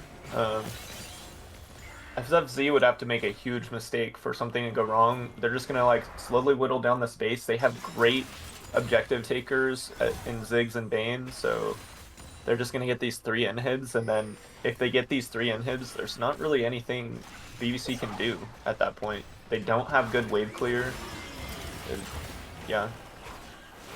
Yeah, they do have some form of minor engage here, but as you saw, it didn't really turn into anything. But now Vayne's going to drop the ultimate and flash away from Cake Monster CC, but Vayne should be falling here to the Vayne. You're just not quite fast enough there, but the mid tower is going to fall, the bot tower is going to fall, because they had to send 5 up there to make sure the Vayne died. Yep. Playing the side lanes, getting these objectives, it's really... Now, oh, we have the Pantheon ulti going in with Cake Monster flashing forward for the double pop blossom. Is it going to be enough? A double knockup by Nimkipchi, but a huge damage coming out of there, and that is going to be a 2 for 3. Or sorry, a 3 for 3. And now it's going to be a 2v2. Can Meteor and Sad Dragon Man stop it? Coach Ray flashes forward to try to complete the kill on the Sad Dragon, but it's not going to be enough. But that should be the next inhibitor falling. Yep. Yeah, and then they can just regroup, go top lane, take that inhibitor, and then wait for the next Baron and end the game.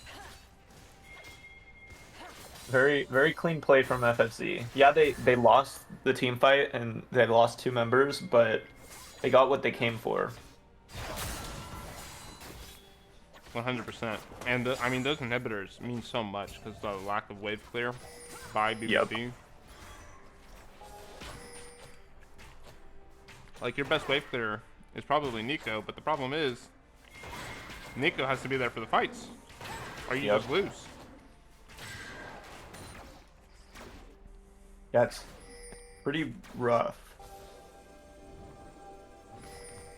I think Ashe is really gonna have to find some good picks on their team, I think. And it's interesting. I think Force of Nature is like a sleeper item because we've seen it twice now where Force of Nature is like pretty wanted on these tanks. We do have a fight starting in the top side. Sad Dragon Man trying to stop him from getting this inhibitor, but he's not going to be able to be enough, and Tygoon's going to snipe him with the ultimate, while Vayne just kind of pushes the whole team away by himself. That's going to be the triple inhibitor picked up for FFZ. And this could be a potential game-ending push here. It's a 5v4 with the Ziggs. A hook on to the Nico there, and Cake Monster's going to fall to Tygoon. That's going to be a double kill picked up for Tygoon. He's trying to get more. That's going to be another kill for Mad Chef, and that should be the end of the game. That should be all there is. I don't think Ashe has the power to really carry this out in a 1v5 like the Vayne. Yep. And that's going to be game number 2 for FFZ, and we're going to a game number 3 between these two teams. What a spicy series. Okay, so if I'm not mistaken, in game 3, we're going to see a sub for the side of FFZ, right? I don't know. I guess we'll see. Yeah. I'll wait until we get into the lobby. Yeah, I don't know exactly how they're doing their jungle subs and stuff. Yep. But we are going to send it off to a break while we get things ready for game number 3 between FFC and BBC. It's going to be the final game for one of them, but who will it be? Stay tuned and find out. Mic off.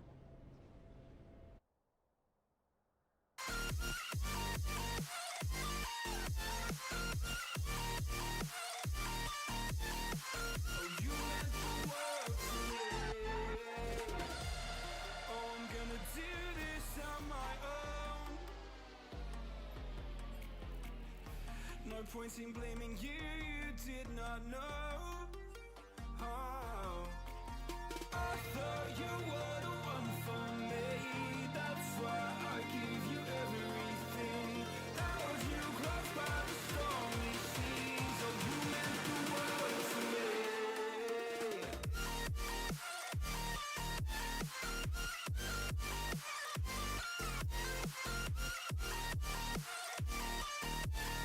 Oh, you meant the world to me.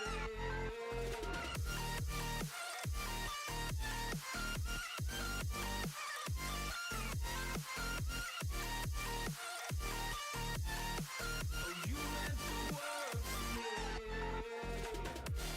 Oh, I'm gonna do this on my own.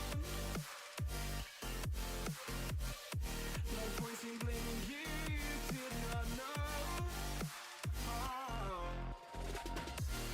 I'm gonna do this on my own. No point in blaming you, you did not know. I thought you were the one for me. That's why I give you everything. Held you close by the stormy seas. Oh, you meant the world to me.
Mic on. Hello, hello, everybody. We are in the draft for the final game between BBC and FFZ. I'm joined by Vimstat as always, and BBC has opted to take blue side for the final matchup of this series. Tavian? Vimstat? Hello? Sorry, I was muted. I was saying, Zig's respect band coming out for Tygoon in game number 3 here. So he's earned it. FFZ is just the master of Ziggs, I guess.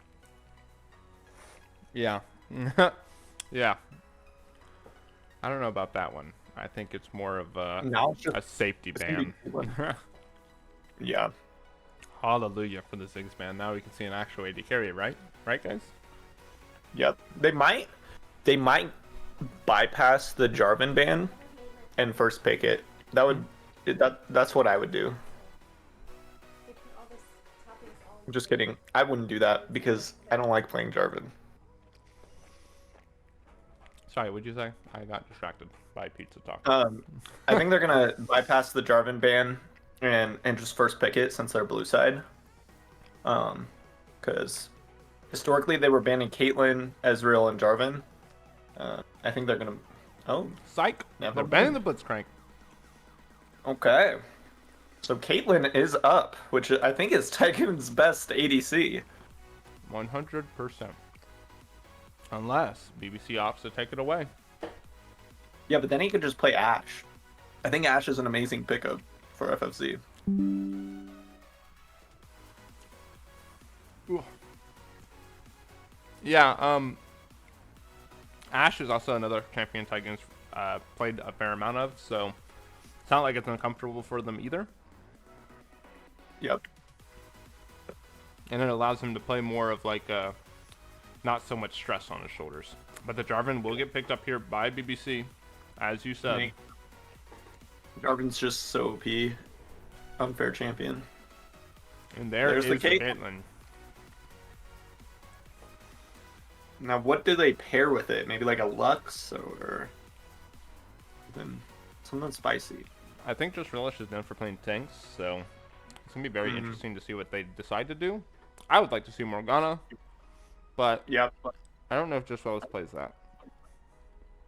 Morgana is really strong with the jungle targeted buffs, but they help out support Morgana quite a bit too. Like anyone that plays Morgana jungle, it's a psycho. Let it be known. I guess I'm a psycho. Yes. Also, Brand jungle is OP. Terrible. I've never seen a Brand jungle do good in solo queue. That's all I'm saying. Well, you have the Look up Nami. Nami. I can see that being good. Yeah, but Because it's not like the premier huge duo range. for Caitlyn. Yeah. I mean, all Nami has to do is W the Caitlyn, and then Caitlyn can auto from 10 years away. Do you know if Ash's range the same as Caitlyn's, or is it 50 less? 50 less. Nobody has the same range as Caitlyn. Okay. I'm just so surprised to see the Nami here. You know they've been playing Ashe every single game. Morgana would have stopped them from locking in Ashe, and if they locked in Ashe, then that's just a wasted Ashe ult every time. Yeah. So a little sad to see. But I mean, Caitlyn Nami, not the worst lane in the world. As you were saying, Nami can put bubbles on Caitlyn and get a lot of damage out. Yep. But that means just Relish is going to have to play so much more carefully if he wants to be able to survive these picks from Ashe and Seraphine, and now you have a Jarvan to worry about as well. But we are going to see the Garen from Mad Chef once again, and and Darius is already banned, so potential Fiora ban here. I do like that adaptation. That's pretty cool. I don't think he's going to ban the Fiora, because he went even and even got a lead on the Fiora early game. Yeah, but Fiora's one of those champions that's just like, if she gets a lead by some mishap, it is doomed, you know? Yeah. BBC should ban Orianna, I think.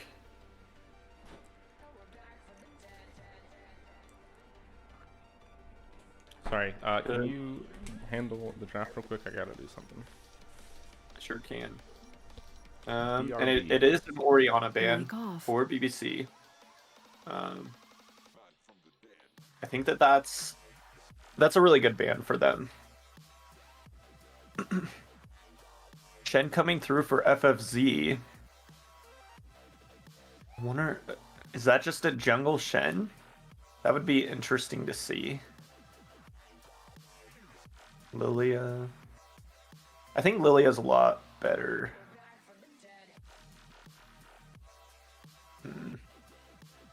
The only thing that's a little weird about this comp is Lilia doesn't really have like a good engage tool. She just like kind of runs in, queues, and runs out.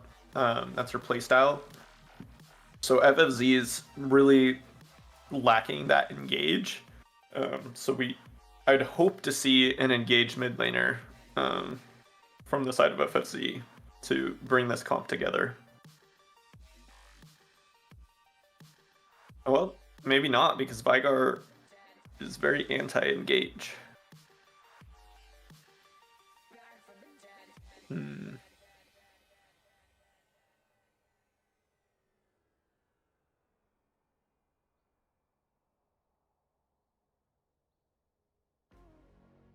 Yeah, the side of BBC has a lot of easy champions to execute on, and a lot of pick potential with the Jarvan, the Ashe, and the Vigar. I could very well see FFZ just getting chain CC'd and not be able to play the game. Ziggs, that is a God. perfect pick to bring together the comp. Able to get a pick, able to start the engage, and dodge out on the Vigar. All right, I am back. Sorry. Had to put away some food and get a beer. Yep. Anyways, what did I miss? Let's take a look here. Oh, So, Silas. Um, That's pretty yep, good. Silas and Lilia. They picked up the Lilia, and then to counter it, they brought in the Vigar and Fiora. Lilia's gonna have a really hard time playing this game, and I think FFZ they are lacking engage. Like Nami and Silas are their only forms of engage. Silas has a lot of good ults to steal for that engage potential. So this should be an interesting game.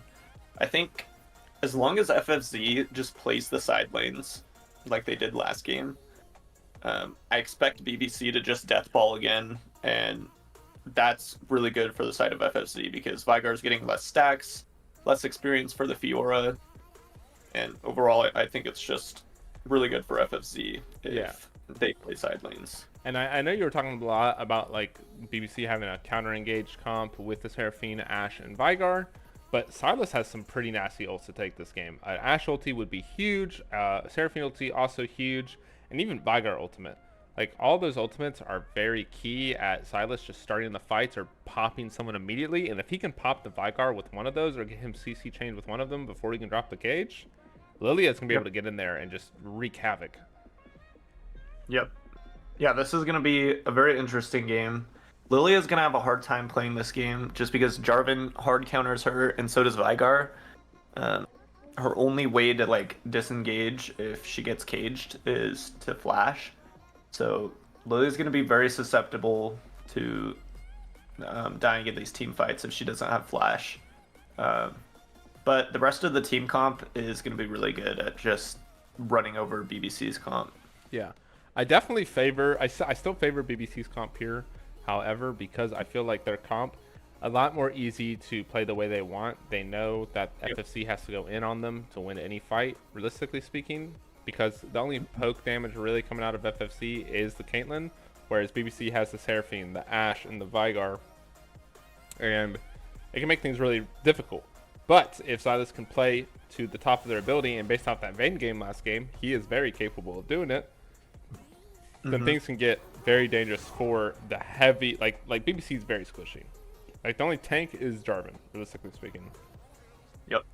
So things can get really dangerous, and if the Garen gets a lead in the top lane like he did last game, it basically neutralizes the Fiora lane and forces the game to become a 4v4, and Garen doesn't want to be there. He just wants to keep as many people away from the team fights as he can. Yep. And I think, like, I expect to see BBC go with the same playstyle because they've done it 2 games in a row. They just deathball at 10 minutes, and I think that their comp, if they can get picks, that works. But if they're not able to get those picks like they weren't able to last game, it's going to be really hard because Vigar is going to be losing out on experience. He's going to be getting behind the Silas, who will be in a side lane, and he'll be losing out on stacks because they're sharing CS. So I hope that FFZ just plays the side lanes like they did last game and slowly whittles them down. I think they'll be good at doing that. And they have pretty good siege with the Caitlyn. And the thing that BBC does have for them this game is Seraphine and Vigar wave clear. That'll make it a little bit harder for BBC or FFZ to just whittle down the base.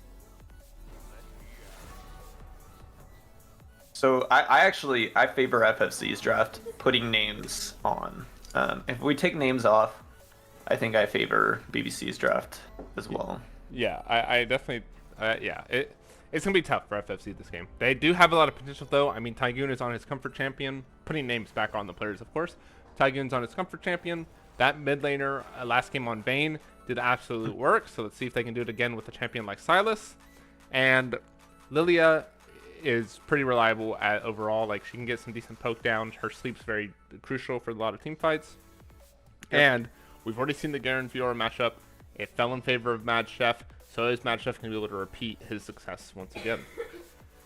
Yep. But those are all things we're going to have to find out once we're on the Rift for the final game between BBC and FFC and 4. And after this game, FAT gets to see who their opponent is, and they will have a pretty short amount of time to prepare. So, Yep. things are. Let's see what happens, and we're gonna be right back after our 3-minute break. And once we're loading on the, oh my God, rewind all that. We are gonna start loading on the Rift, so we're gonna send it off to a break, and we'll be back in approximately 3 minutes to witness the prophecy potentially unfold. Nobody knows. Except for maybe Zerathai. Dun dun dun. Anyways, we'll be back in approximately 3 minutes. So, hope to see you guys on the Rift. Mic off.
I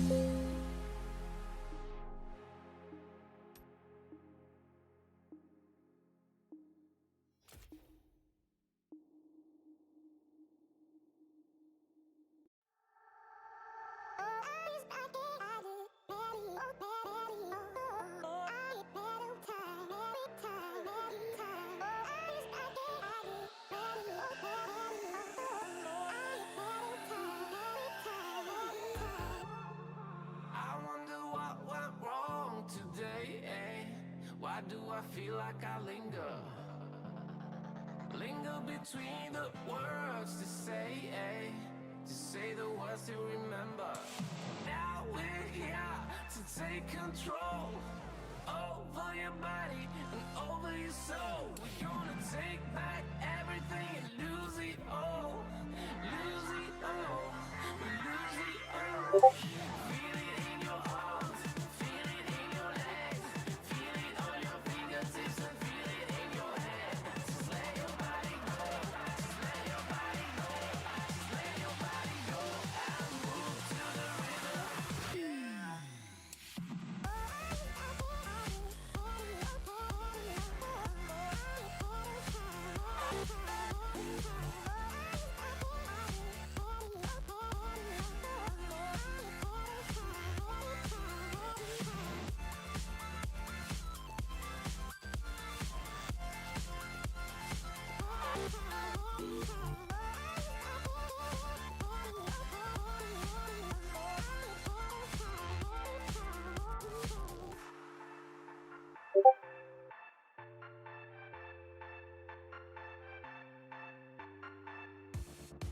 Now we won't go back home today, eh?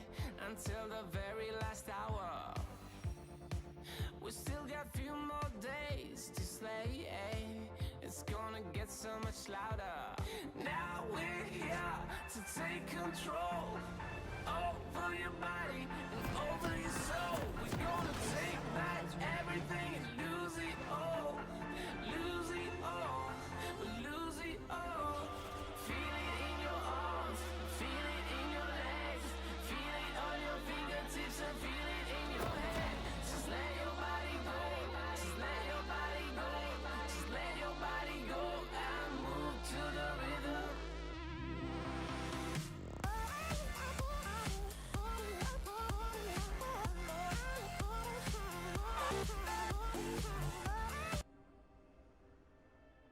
Mic All on. right, everybody, we are loaded into the Rift for the final game between BBC and FFZ. Who will come out on top?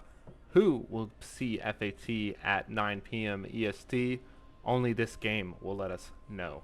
Vimstat, are you ready? I sure am. All right, 3, 2, 1, 11, 12, 13. Yep. All right, here we go. Got some pings going out on the maps, and it looks like for the first time this series, we're going to have the standard 5-point. Yep. Yeah, that makes sense for these teams. Neither one of them really want to fight early. Yeah, especially with this game being so important now because both teams are on the doorsteps of elimination. So they don't want to do anything too risky, and they don't want to lose out on potentially going far into the gauntlet. Right. Closer inspection. Yeah, this will be an interesting game for sure. Something a little interesting that I'm seeing is the what's that rune called? The one that makes you go really fast on Lilia. Phase rush. Sorry. Usually you would want to take Conquer on Lilia. I'm curious why she would choose Phase Rush. Maybe to get out of the cage of Vigar in time. I mean, you're playing against an Ashe and a Seraphine, both who slow you a lot. I mean, Fiora can also slow you a pretty decent amount if she doesn't stun you straight up with the W. And if she can get that slow resist that Phase Rush does give, it can really help her navigate these team fights. Yep. I don't really think it's necessarily about avoiding the Vigar cage, because it's pretty hard to avoid that on a melee champion. But maybe it's possible. Yep. And I think we're just going to see a pretty standard jungle clear from Coach Ray on the Lilia. I do expect to see Jarvan being active on the map here at level 3 though, or maybe level. Maybe he'll take his red buff and go down to bot. Yeah, we should see a lot more action from the Jarvan compared to Lilia, but already a nice quick trade there for the Sylas. So he is ready, and he is feeling himself after that second game that he had on the Vayne. So we're going to see what he can really do. I feel like this game is going to be very important on how well the mid matchup goes, because if the Sylas can get a lead, it's going to be very hard to like shut him down. Right. Yeah, and I think with Tygoon on Caitlyn here, if they're able to get this wave shoved somehow into Seraphine, they're just gonna be able to absolutely dominate Ashe and Seraphine in this lane. And they are able to get it shoved. So Jarvan's not gonna be able to do anything sneaky here, I don't think. Yeah, they got the early ward into the tri-bush. They didn't know where Jarvan started, but neither did BBC also doesn't know where Coach Ray started. So right. Both junglers on the bottom side already. Jarvan a little bit ahead on the clear, but I feel like both of them will get down to bot relatively at the same time. And potentially an early 3v3 for scuttle control could be happening. It should be in the advantage of FFC just because they do have the stronger laners at this stage and point. Yep. I don't think... I don't know. I don't think that BBC should fight this ever. So, and they aren't. So that's good. Yeah, first bot side scuttle is going to be going over to Coach Ray. So we're going to have to see if Cake Monster can get to the top side to equalize the scuttle potential here. But already Coach Ray fastest flash going up there. Yep.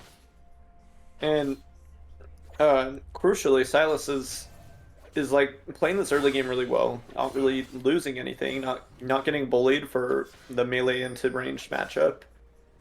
Does miss a cannon, a little unlucky. But I think that's really good for the Sylas. Like if he's able to go even in CS, not die to this Vigar, he's gonna absolutely take over the mid game. Yeah, a great knock up there, a bubble there by Just Relish. Forcing the flash out and Nimcom cheat. Wild Mad Chef looks for a fight on a Meteor, but he has to be careful here. Cake Monster is there. He's going to flash away, and Coach Ray's going to be here for the counter gank to make sure that they don't look for a dive here on a Mad Chef. Yep. Yeah, Coach Ray's playing this game perfectly so far. Cake Monster hasn't been able to do anything with Jarvan early. And that's really good for Coach Ray, because he just hard outscales. Yeah, team fights will be a little bit rough for the Lilia though, because Jarvan's one of those champions that can kind of make it hard for her to play the team fights how she wants to play. Right. So we're gonna have to see exactly how the mid to late game team fights roll out here for the jungle v jungle matchup. But Coach Ray back on the top side, looking for a potential gank here on a Meteor, but Meteor is just gonna dash away, and Coach Ray is probably just trying to help Mad Chef get a shove in. Yep. This is a good gank. Mad Chef really needs the help into the Fiora. It's stopping the nightmare that happened in game 1 from happening again. Yeah, and this is a great start for the Garen. Already the Garen at his ultimate hasn't died, is even in CS, and we could potentially see a remake of what happened in game number 2. Yep.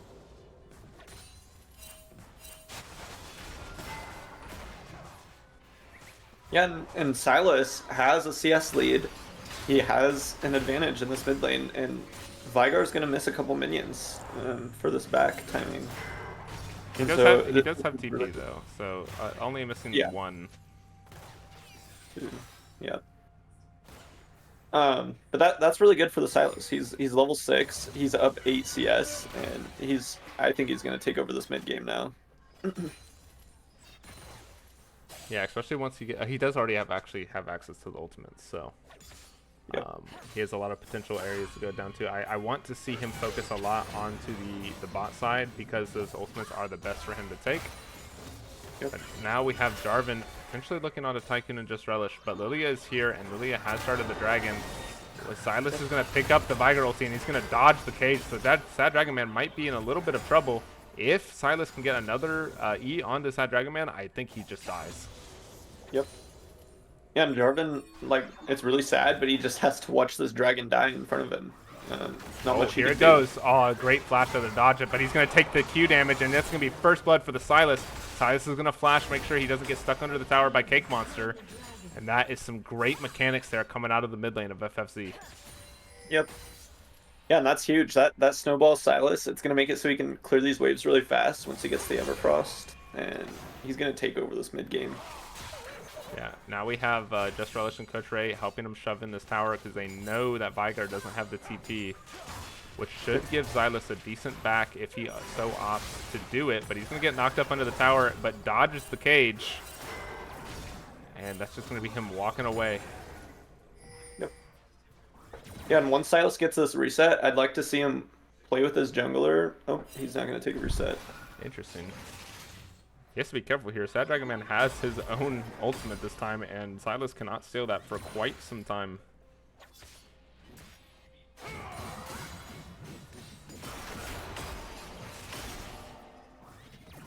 Yeah, I don't... If he dies here, it's pretty bad for FFZ, but if he's able to get this wave in and then just get a reset timing, then they can take control of this Rift Herald, I think. Which they definitely want to do, because if they can shut down the early game from the side of BBC, they just outscale really hard. Oh, he's going in onto Sad Dragon Man. Sad Dragon Man's going to get dropped down to 100 HP. Vigar's going to drop the ultimate, but he does die to the Vigar auto attack. And that is it. That was close. And now Just Relish is coming in. Just Relish has flash. He's going to flash forward for the W, and this should be Sad Dragon Man dying if Just Relish can get just in range. But he's not going to be able to. He's going to get knocked up, and he's going to get stunned, and that's going to be 2 kills for Sad Dragon Man. That's such a disaster for FFZ. They were doing so well. Yeah, not the greatest, but I still feel like Silas has the advantage in lane. Like, yes, it sucks that Vigar got 2 kills there, but just the amount of pressure that Silas is putting onto him, it's a lot. Yeah. And Caitlyn's still up 16 CS. Not any pressure. Meteor could be in trouble. He's gonna have to flash away after getting silenced. I'm honestly surprised Coach Ray didn't sleep him there when he was silenced. Yeah, I mean the delay's pretty long. Yeah, but the silence is like what, 2 seconds, 2.5 seconds? Yeah. I don't think the delay is that long, is it? The delay is 1.5 seconds, and the silence is 1.5 seconds, so... Ah, I see. Yeah, I think it would have been kind of awkward. Yeah. Alright, Herald's going to get started up here, though. This should go over to FFC, so... Yep. They're going to be able to open up the map potentially a little bit, at least get some extra platings, hopefully for the Silas. Silas, once again, going to go in onto Sad Dragon Man. He does have his ultimate up, but he's not able to steal Vigar's quite yet. And Vigar's ult is already up again, by the way. That is kind of disgusting, I'm not going to lie. It's actually not bad. Silas is up 200 gold, and for some reason, Vigar has a bounty.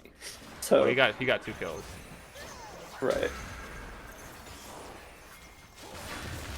Okay, Monster going to be able to yoink that away with the Ash Arrow coming in along with the Seraphine ultimate. So this should be Coach Ray falling. And he just, yeah. You're not And going now anywhere. Silas could be in danger here. He needs to try to get out of this. He doesn't avoid the knockup, and he's going to get rooted by the Seraphine. He's going to drop the Seraphine ulti down, but it's not going to be enough. And things are starting to fall apart for FFZ in the early game. Yep. They're not doing too bad still. Like, they're only down 600 gold, and I think this is just like the ease of execution of the comps showing right now. But if Silas plays this right, he could still take over this mid game. Yeah, but now Sad Dragon Man has the crown of the Shattered Queen. Yep. Who's that supposed to be? Who is the Shattered Queen? Maybe Lissandra? Maybe. Or yeah. Or is it Viega's wife? Oh, Because you got the it could Blade be. of the Ruined King. Right? That would make sense. That would make sense. And that's actually a really smart pickup for the Vigar, I think. Yeah, it's crucial, to be honest. Like, he's getting engaged on non-stop by Silas. Yep. So he's going to need as much protection as he can get. Yeah, I wonder if Silas is gonna go for. No, yeah, he's definitely going for. Yeah, he picked up the Vigar ultimate, and now Nimkipchi could be in trouble. Namios is going to get dropped, and he's going to get knocked up and popped. That's going to be a kill for Tygoon and Dragon Control for FFZ. Yeah, Tygoon sleeper like. super Oh, far the ahead. sleep on the Jarvan does connect. Jarvan's going to E over the wall while he gets slept. A flash forward by Mad Chef onto him. Coach Ray's going to have to, or Cake Monster's going to have to flash away, and that should be the second dragon of the game for FFZ. No, this is really good for FFZ. They have the dragon stacking going, so they're actually ahead about 1,000 gold once they get the second dragon, I'd say. In stats. Yeah, 100%. But yeah, Tygoon is really bullying this bot lane in all 3 games. He's up 20 CS once again. He's always had a CS lead, and he's up 600 gold, which Caitlyn can be really scary. She can just one-shot you if you walk into her trap. Yeah, and there's a lot of ways for people to get people stunned up for the Caitlyn traps. The sleep, the Nami, but now Coach Ray's going to get engaged on. It's going to flash out of the Jarvan ulti, and the Jarvan ulti is going to get dropped. Now Coach Ray and Nimkipchi could be in trouble. A nice jump over the wall by the Silas for the knockup, and this should be a clean kill for them. So it's going to be 2 for 1, and Silas is still looking for more. Gotcha's trying to get down as much damage as he can with the Ghost. And now Silas has the Ashe ultimate. He's going to pick up one and drop the Ashe ulti onto the Vigar. So it's going to be a 4 for 1, and that is what FFC needed to get this early game back in their hands.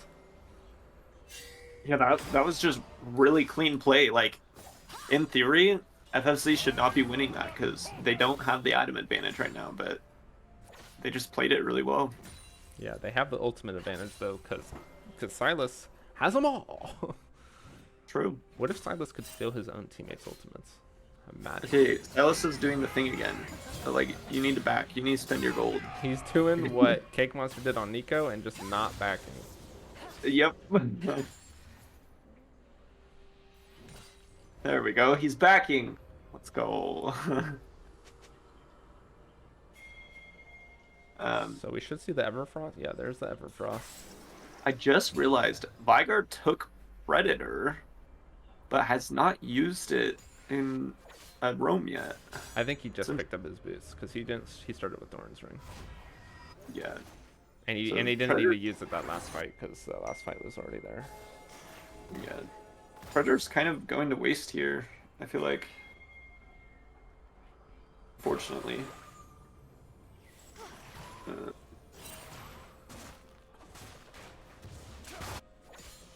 But yeah, FFZ's in a really good spot. They've got the dragon stacking, and I did not look at the... It's going to be a Chemtech Soul, which isn't the greatest, but it's good for the Lily and the Silas. Oh, Tygoon gonna do a nice flash out of the knockup by Cake Monster here. And now Just Relish could be caught out just a little bit. Nami does have the ultimate though, and a sleep on the Jarvan's gonna get dropped. Ooh, and Just Relish is gonna take quite some damage. A flash forward by Sad Dragon Man. Just Relish gonna have to drop the ultimate and die, but can they pick up the trade kill? But ooh, Tygoon. That was close. That was really close. He got the mid tower though. Like, I think that's worth. Vigar had to flash, almost died, and they get the mid tower. This is exactly what FFZ wants because BBC's doing the thing again. They're just deathballing, losing experience, and they're gonna lose these side lanes. They're gonna lose bot tower soon, and then they can't play the game anymore. Yeah. They have to walk into their jungle blind, into a Silas. Meteor's going to drop the ultimate onto Mad Chef. Sorry to cut you off, but they have a fight brewing, and now Mad Chef could be in trouble. He does pop all of the vitals, but it's not going to be enough to get the kill until he flashes forward. But a kill in the mid lane is going to be the trade. And now Coach Ray and Tygoon are trying to redeem this top lane fight with Just Relish coming in hot. So that's going to be a 2 for 1 across the map, and I believe Cake Monster should be able to get ran down here by Coach Ray. Tygoon and Cake Monster, or Coach Ray, are on hot pursuit. Are they going to be able to get it? The auto attack's not going to be enough, and the double ultimate from Seraphine is going to hit both of them, but it's not going to result in a kill. And now Sad Dragon Man's going to step up a little bit too much. He's going to have to pop the Hourglass, but he should die to the Caitlyn auto. And there it is, and now that is going to be the delayed ace here for FFZ. Yep. And they're going to break this top tower, and then they can get this Rift Herald. No, they can't get Rift Herald, but they should be able to break this bot tower pretty easily into Dragon, and it does look like Mad Chef is pinging the Dragon, so I expect them to just take this bot tower and then transition into Dragon, and at that point, the game gets really, really hard for BBC. And Tygoon, I've got to say, he's up 2k gold once again. Every game he's had this 2k gold lead at around 20 minutes, so he's playing really well in this series. Sleeper, but he's not like the brightest star in any of the games, but I think he's the most consistent in all of the games so far. Yeah, 100%. He's definitely put in a lot of work, especially on the Ziggs performance in both games, despite losing that very first one. Yep. BBC does get the position on this Dragon. It's interesting that they're not playing for this Dragon. Looks like they're just going to give it for the Rift Herald. I personally don't agree with this, but I think it's not good the that they're not worst. playing. Yeah, they're not forcing any unwinnable plays here. Yeah. Trying to keep tempo where they can or get tempo at. Yep. Yeah, and they're just they're gonna drop Rift Herald mid. They should be able to crack that tower. So. It's at full HP, no? I don't think the tower Yeah. will fall, but it will get pretty low. I thought Caitlyn would stay. If Caitlyn was there, they could crack it, but.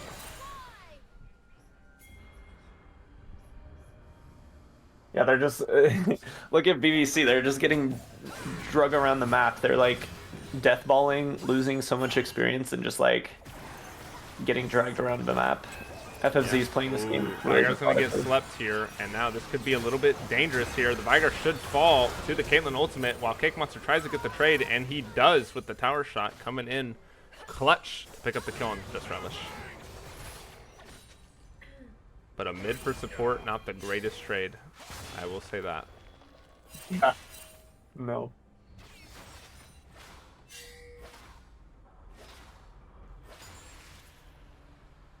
Yeah, the game is going to slow down a little bit now. But I think with the way that these teams are playing, look how far behind Sad Dragon Man is on CS. He's not stacking very well. So I think that at this point in the game, FFZ definitely has the scaling advantage. Yeah, and now we're going to have a dive onto the Fiora. Silas picked up the Fiora ultimate and dropped it onto her, and that's going to be Match Chef dropping the ult. And he's going to be falling because he did get stunned under the tower. Yeah.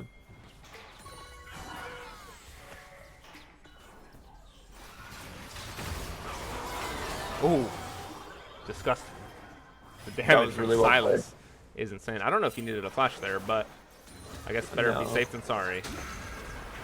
Yeah, he does have a 500 gold shutdown, so. Ooh, Sad Dragon Man looking onto the Silas. He's trying to get down some damage. Silas doesn't hit the stun, but I don't know if you have the damage to really compete with the Silas healing. While Tygoon gets engaged on by Cake Monster, Gotcha is here, but Coach Ray has come to support. He flashes forward, but Gotcha flashes the Q.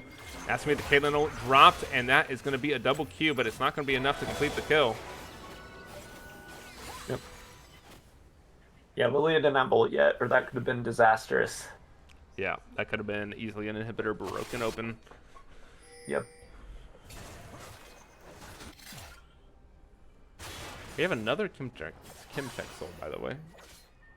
Yeah, that's pretty unlucky, but I think Chemtech Soul is actually probably one of the better souls for Silas and Lilia, because they have so much healing and like sustain built into their kit. Yeah, they could definitely be teetering the edge of 50% health and not 50% health. But Baron's going to get started up here by FFZ, and no one from BBC even knows that this is going on. I mean, this is just This is simple illegal. macro. This is macro play, basically. Yep. Pushing in the waves, I don't think BBC knows what to do. They seem kind of lost around the map. They're not like really playing the side lanes in my like very well. Red team's turret has been destroyed. They did get an objective bounty bot, I suppose.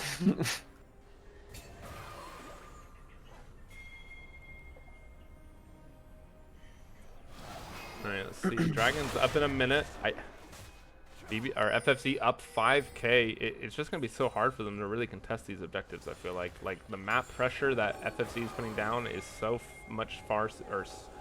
is far more superior compared to what BBC is able to handle. They're gonna be able to get this tower in the bot lane, and this could be dangerous for the Viger if he tries to step up to stop this. But luckily, the hawk shot from Ashe is gonna spot them out. So this should be the tier 1 falling, and that's going to be all the tier 1s for BBC down to the grounds while Dragon spawns in 30. And look at Vigar's build. It's just full defensive. He's not able to do much damage at this point in the game because he's so defensive in his build. Yeah, they're going to start the siege on this tier 2. Sad Dragon Man already going to use the cage, and it's not going to be able to get much, but he gets bubbled up and rooted. But that's going to be Ashe hitting some major CCs, but he's going to use his cleanse to get out while Silas gets the Ashe ult of his own to complete the kill onto him. That's going to be Tygoon dropping the ult. Cake Monster blocks it for Nimkimchi, and Cake Monster gets the kill shutdown onto Silas, but it's not going to be enough. Fiora isn't here, so that's going to be 4 for 1. Tier 2 falling, and more than likely an inhibitor falling, because I don't think this Fiora is going to the back. Nope. Really good stuff from FFZ. BBC just wasted all their cooldowns on the support and on Tygoon, and that allowed Silas and Lilia to come in and clean up. Are they? No, okay, I was going to say, there's no way they're looking for an end. Yeah, they can just fall back onto this dragon and start sieging top or mid.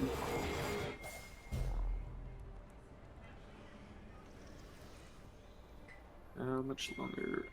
They do have a little bit of time on this Baron, so possible that they could transition to top after this dragon and look to see. They only have 30 seconds left. It's going to take at least 20 to get this dragon completed. Yeah.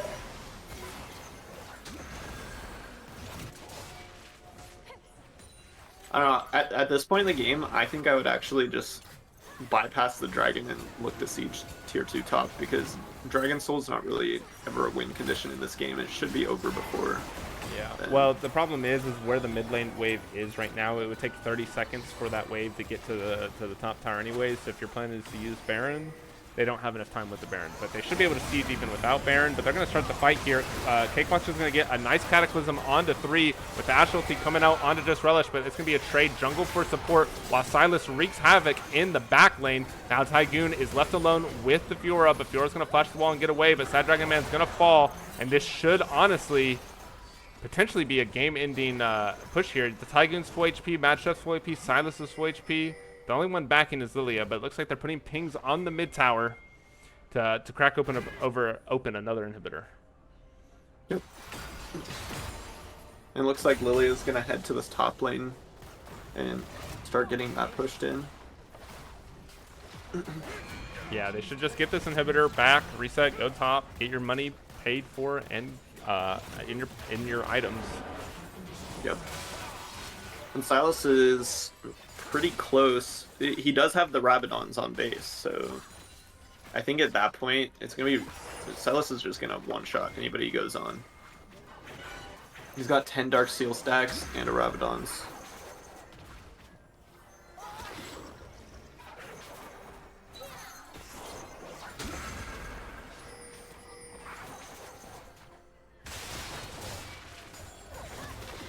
Silas's back did get delayed, so BBC does have a little bit of an Just opening Us here. going to get caught out here. So Just Us is going to fall to Cake Monster and Meteor while Coach Ray gets caught out by the ultimate of Jarvan. He gets a double sleep on to Cake Monster and Meteor, and he's trying to buy time with his Hourglass. Garen and Tygoon are here. They pick up one. A TP's coming in. Tygoon gets hit with the Seraphine ultimate, but here comes Silas in the backside with his own Ashe ultimate. That's going to get down some massive damage on Gotcha, and now Gotcha's going to fall. It is a 2v2 matchup, and Cake Monster have to try to keep this game alive. Cake Monster is going to fall, and now it's just Sad Dragon Man against basically the world. Silas is so fed. He has so much damage, and he has the close gap capability. He gets the stun off, he gets the damage off, and that's going to be the ace, and that is going to be the game, and that is going to be FFZ moving forward to fight FAT. Yep. Well, they might not be able to end here, actually. I don't think they can stop this. Yeah, that's true. Not taking it. So congratulations to FFZ for completing the first step of the gauntlet, from beating BBC and their next opponent, which is going to be in 30 minutes. So they don't have a lot of time for rest. It's going to be against the FAT. But we've come to the point. Who do you think the MVP is going to be for This is series? so hard. Between the mid laner and Tygoon for me. Yeah, I agree. It's very hard to choose. I want to give it to the mid laner for the last two games, but the first performance from the mid laner wasn't as good as Tygoon's. So, what do you think? No, it's down to you. You must pick. You must make the fans whoa. I think I have to give it to the mid laner because he was able to do 1v4 outplay with Vayne. He had a lot more flashy plays, and I think he was more impressive in these games with his leads. Yeah, well, I don't see the mid laner in there. The only one in the FFC chat is Coach Ray. I'm not going to lie. So I guess we're going to pull in Coach Ray. All right, buddy. You've earned this, Coach Ray, I promise. All right, hello, Coach Ray. Hello. Hey, I don't see your team in there. Sadly, you were not the MVP for this series, but maybe, just maybe, you'll be the MVP for FAT. But you're the only one in there, so we decided to drag you in. So, yeah, everyone had to leave to get food and stuff, and we knew that there was an interview, so everyone was like, "I guess you're staying," and I was like, "Oh, okay." All right. So, well, the MVP for us is going to be your mid laner. It was a close call between Tygoon and your mid. And do you know how to say your mid laner's name? Just out of curiosity. well, I know him by his first name, so I don't have to worry about his IGNs. All right. Well, congratulations on your guys' first gauntlet win. It was looking a little rough after what we saw in game number 1, but you guys were able to pull it back in game 2 and finish it off with a clean game 3. So how are you guys feeling, and what are your guys' preparations for the FAT matchup in 30 minutes? Well, so game 1, my top laner goes, Yone is the most meta top laner right now. Let me bust it out. As they had already picked Darius. And I was like, I want a counter pick. And he was like, surely Yone is the most played champion. It's got to be good here, bro. And so we locked it in. And even though we had a really good lead bot lane, having a 4-1 Darius walk down after we had taken Herald and Drake and denying us our Drake stack with Ziggs push was, I think, like, it ended up looking like really bad. But had he not had that lead, I think the same thing happened in the second two games where we got a shoving bot lane and then we were able to take Drakes and go for everything, right? 100%. So we could say that the first game was a stomp, but I think we just lost on like fundamentals basics because I told him pick scaling, pick something that can chill, and he was like, "Yone, it is what it is." And then anyway, it wasn't just on him because we took some bad fights, but yeah, things were definitely looking a little rough there. But I mean, are you guys? So is the lineup changing for the next series? Because I know you guys were talking about potentially having Hugo mid and Vaporto going in the jungle, or is your mid laner going to be able to make all those games? My mid laner is not able to make it. He is off to. If you guys have seen the video for Project Loki, he's one of the beta testers for that game, and he has to go do a showcase for them for the new game. So he is off, and yeah, it will be Volpero in the jungle, and I'm going mid lane. All right. So, is there anything you guys are doing specifically to prepare for that against FAT, and how do you guys think that FAT matchup is going to go? Who's mid lane? Mid lane is what's his face? It's the isn't it P-Street? Ito? P-Street. Isn't it Ito? No, P-Street. Oh man. Um, listen, I think there is no reason we can't win. I know the first couple weeks we was rough for us, and even right now, uh, with the roster change, it's definitely like not out of the cards that we can just go badly. But we have a lot of really good communication, and our fundamentals have been good recently. Mostly due to the fact that since Gian, the mid laner, Junsol, came into the team, him and I have just been a lot more organized, and our like objective timings and everything have been much better. That even though he's gone, we still have a lot of those fundamentals down. I know Tygoon's been a really helpful case of like, I'll get the shove in. We got a minute to go. Let's go. And we've been pretty mechanical when it comes to our stuff. So I feel pretty confident that we'll be good, at least for the rest of the gauntlet, or at least today. All right. Well, I'm not going to hold you up any longer. I can only imagine that you're going to want a little bit of a break before the matchup between FAT and you guys is started. So thank you for joining us on the cast, and thank you, Vimstat, for joining me for casting this game today and for the series, or for the next series. So thank you, everyone, and we'll be back in a short amount of time. I'm going to end stream and take a bit of a break myself, but we will be back at 9 p.m. EST. So don't go anywhere, and get ready for the next series of the Gauntlet.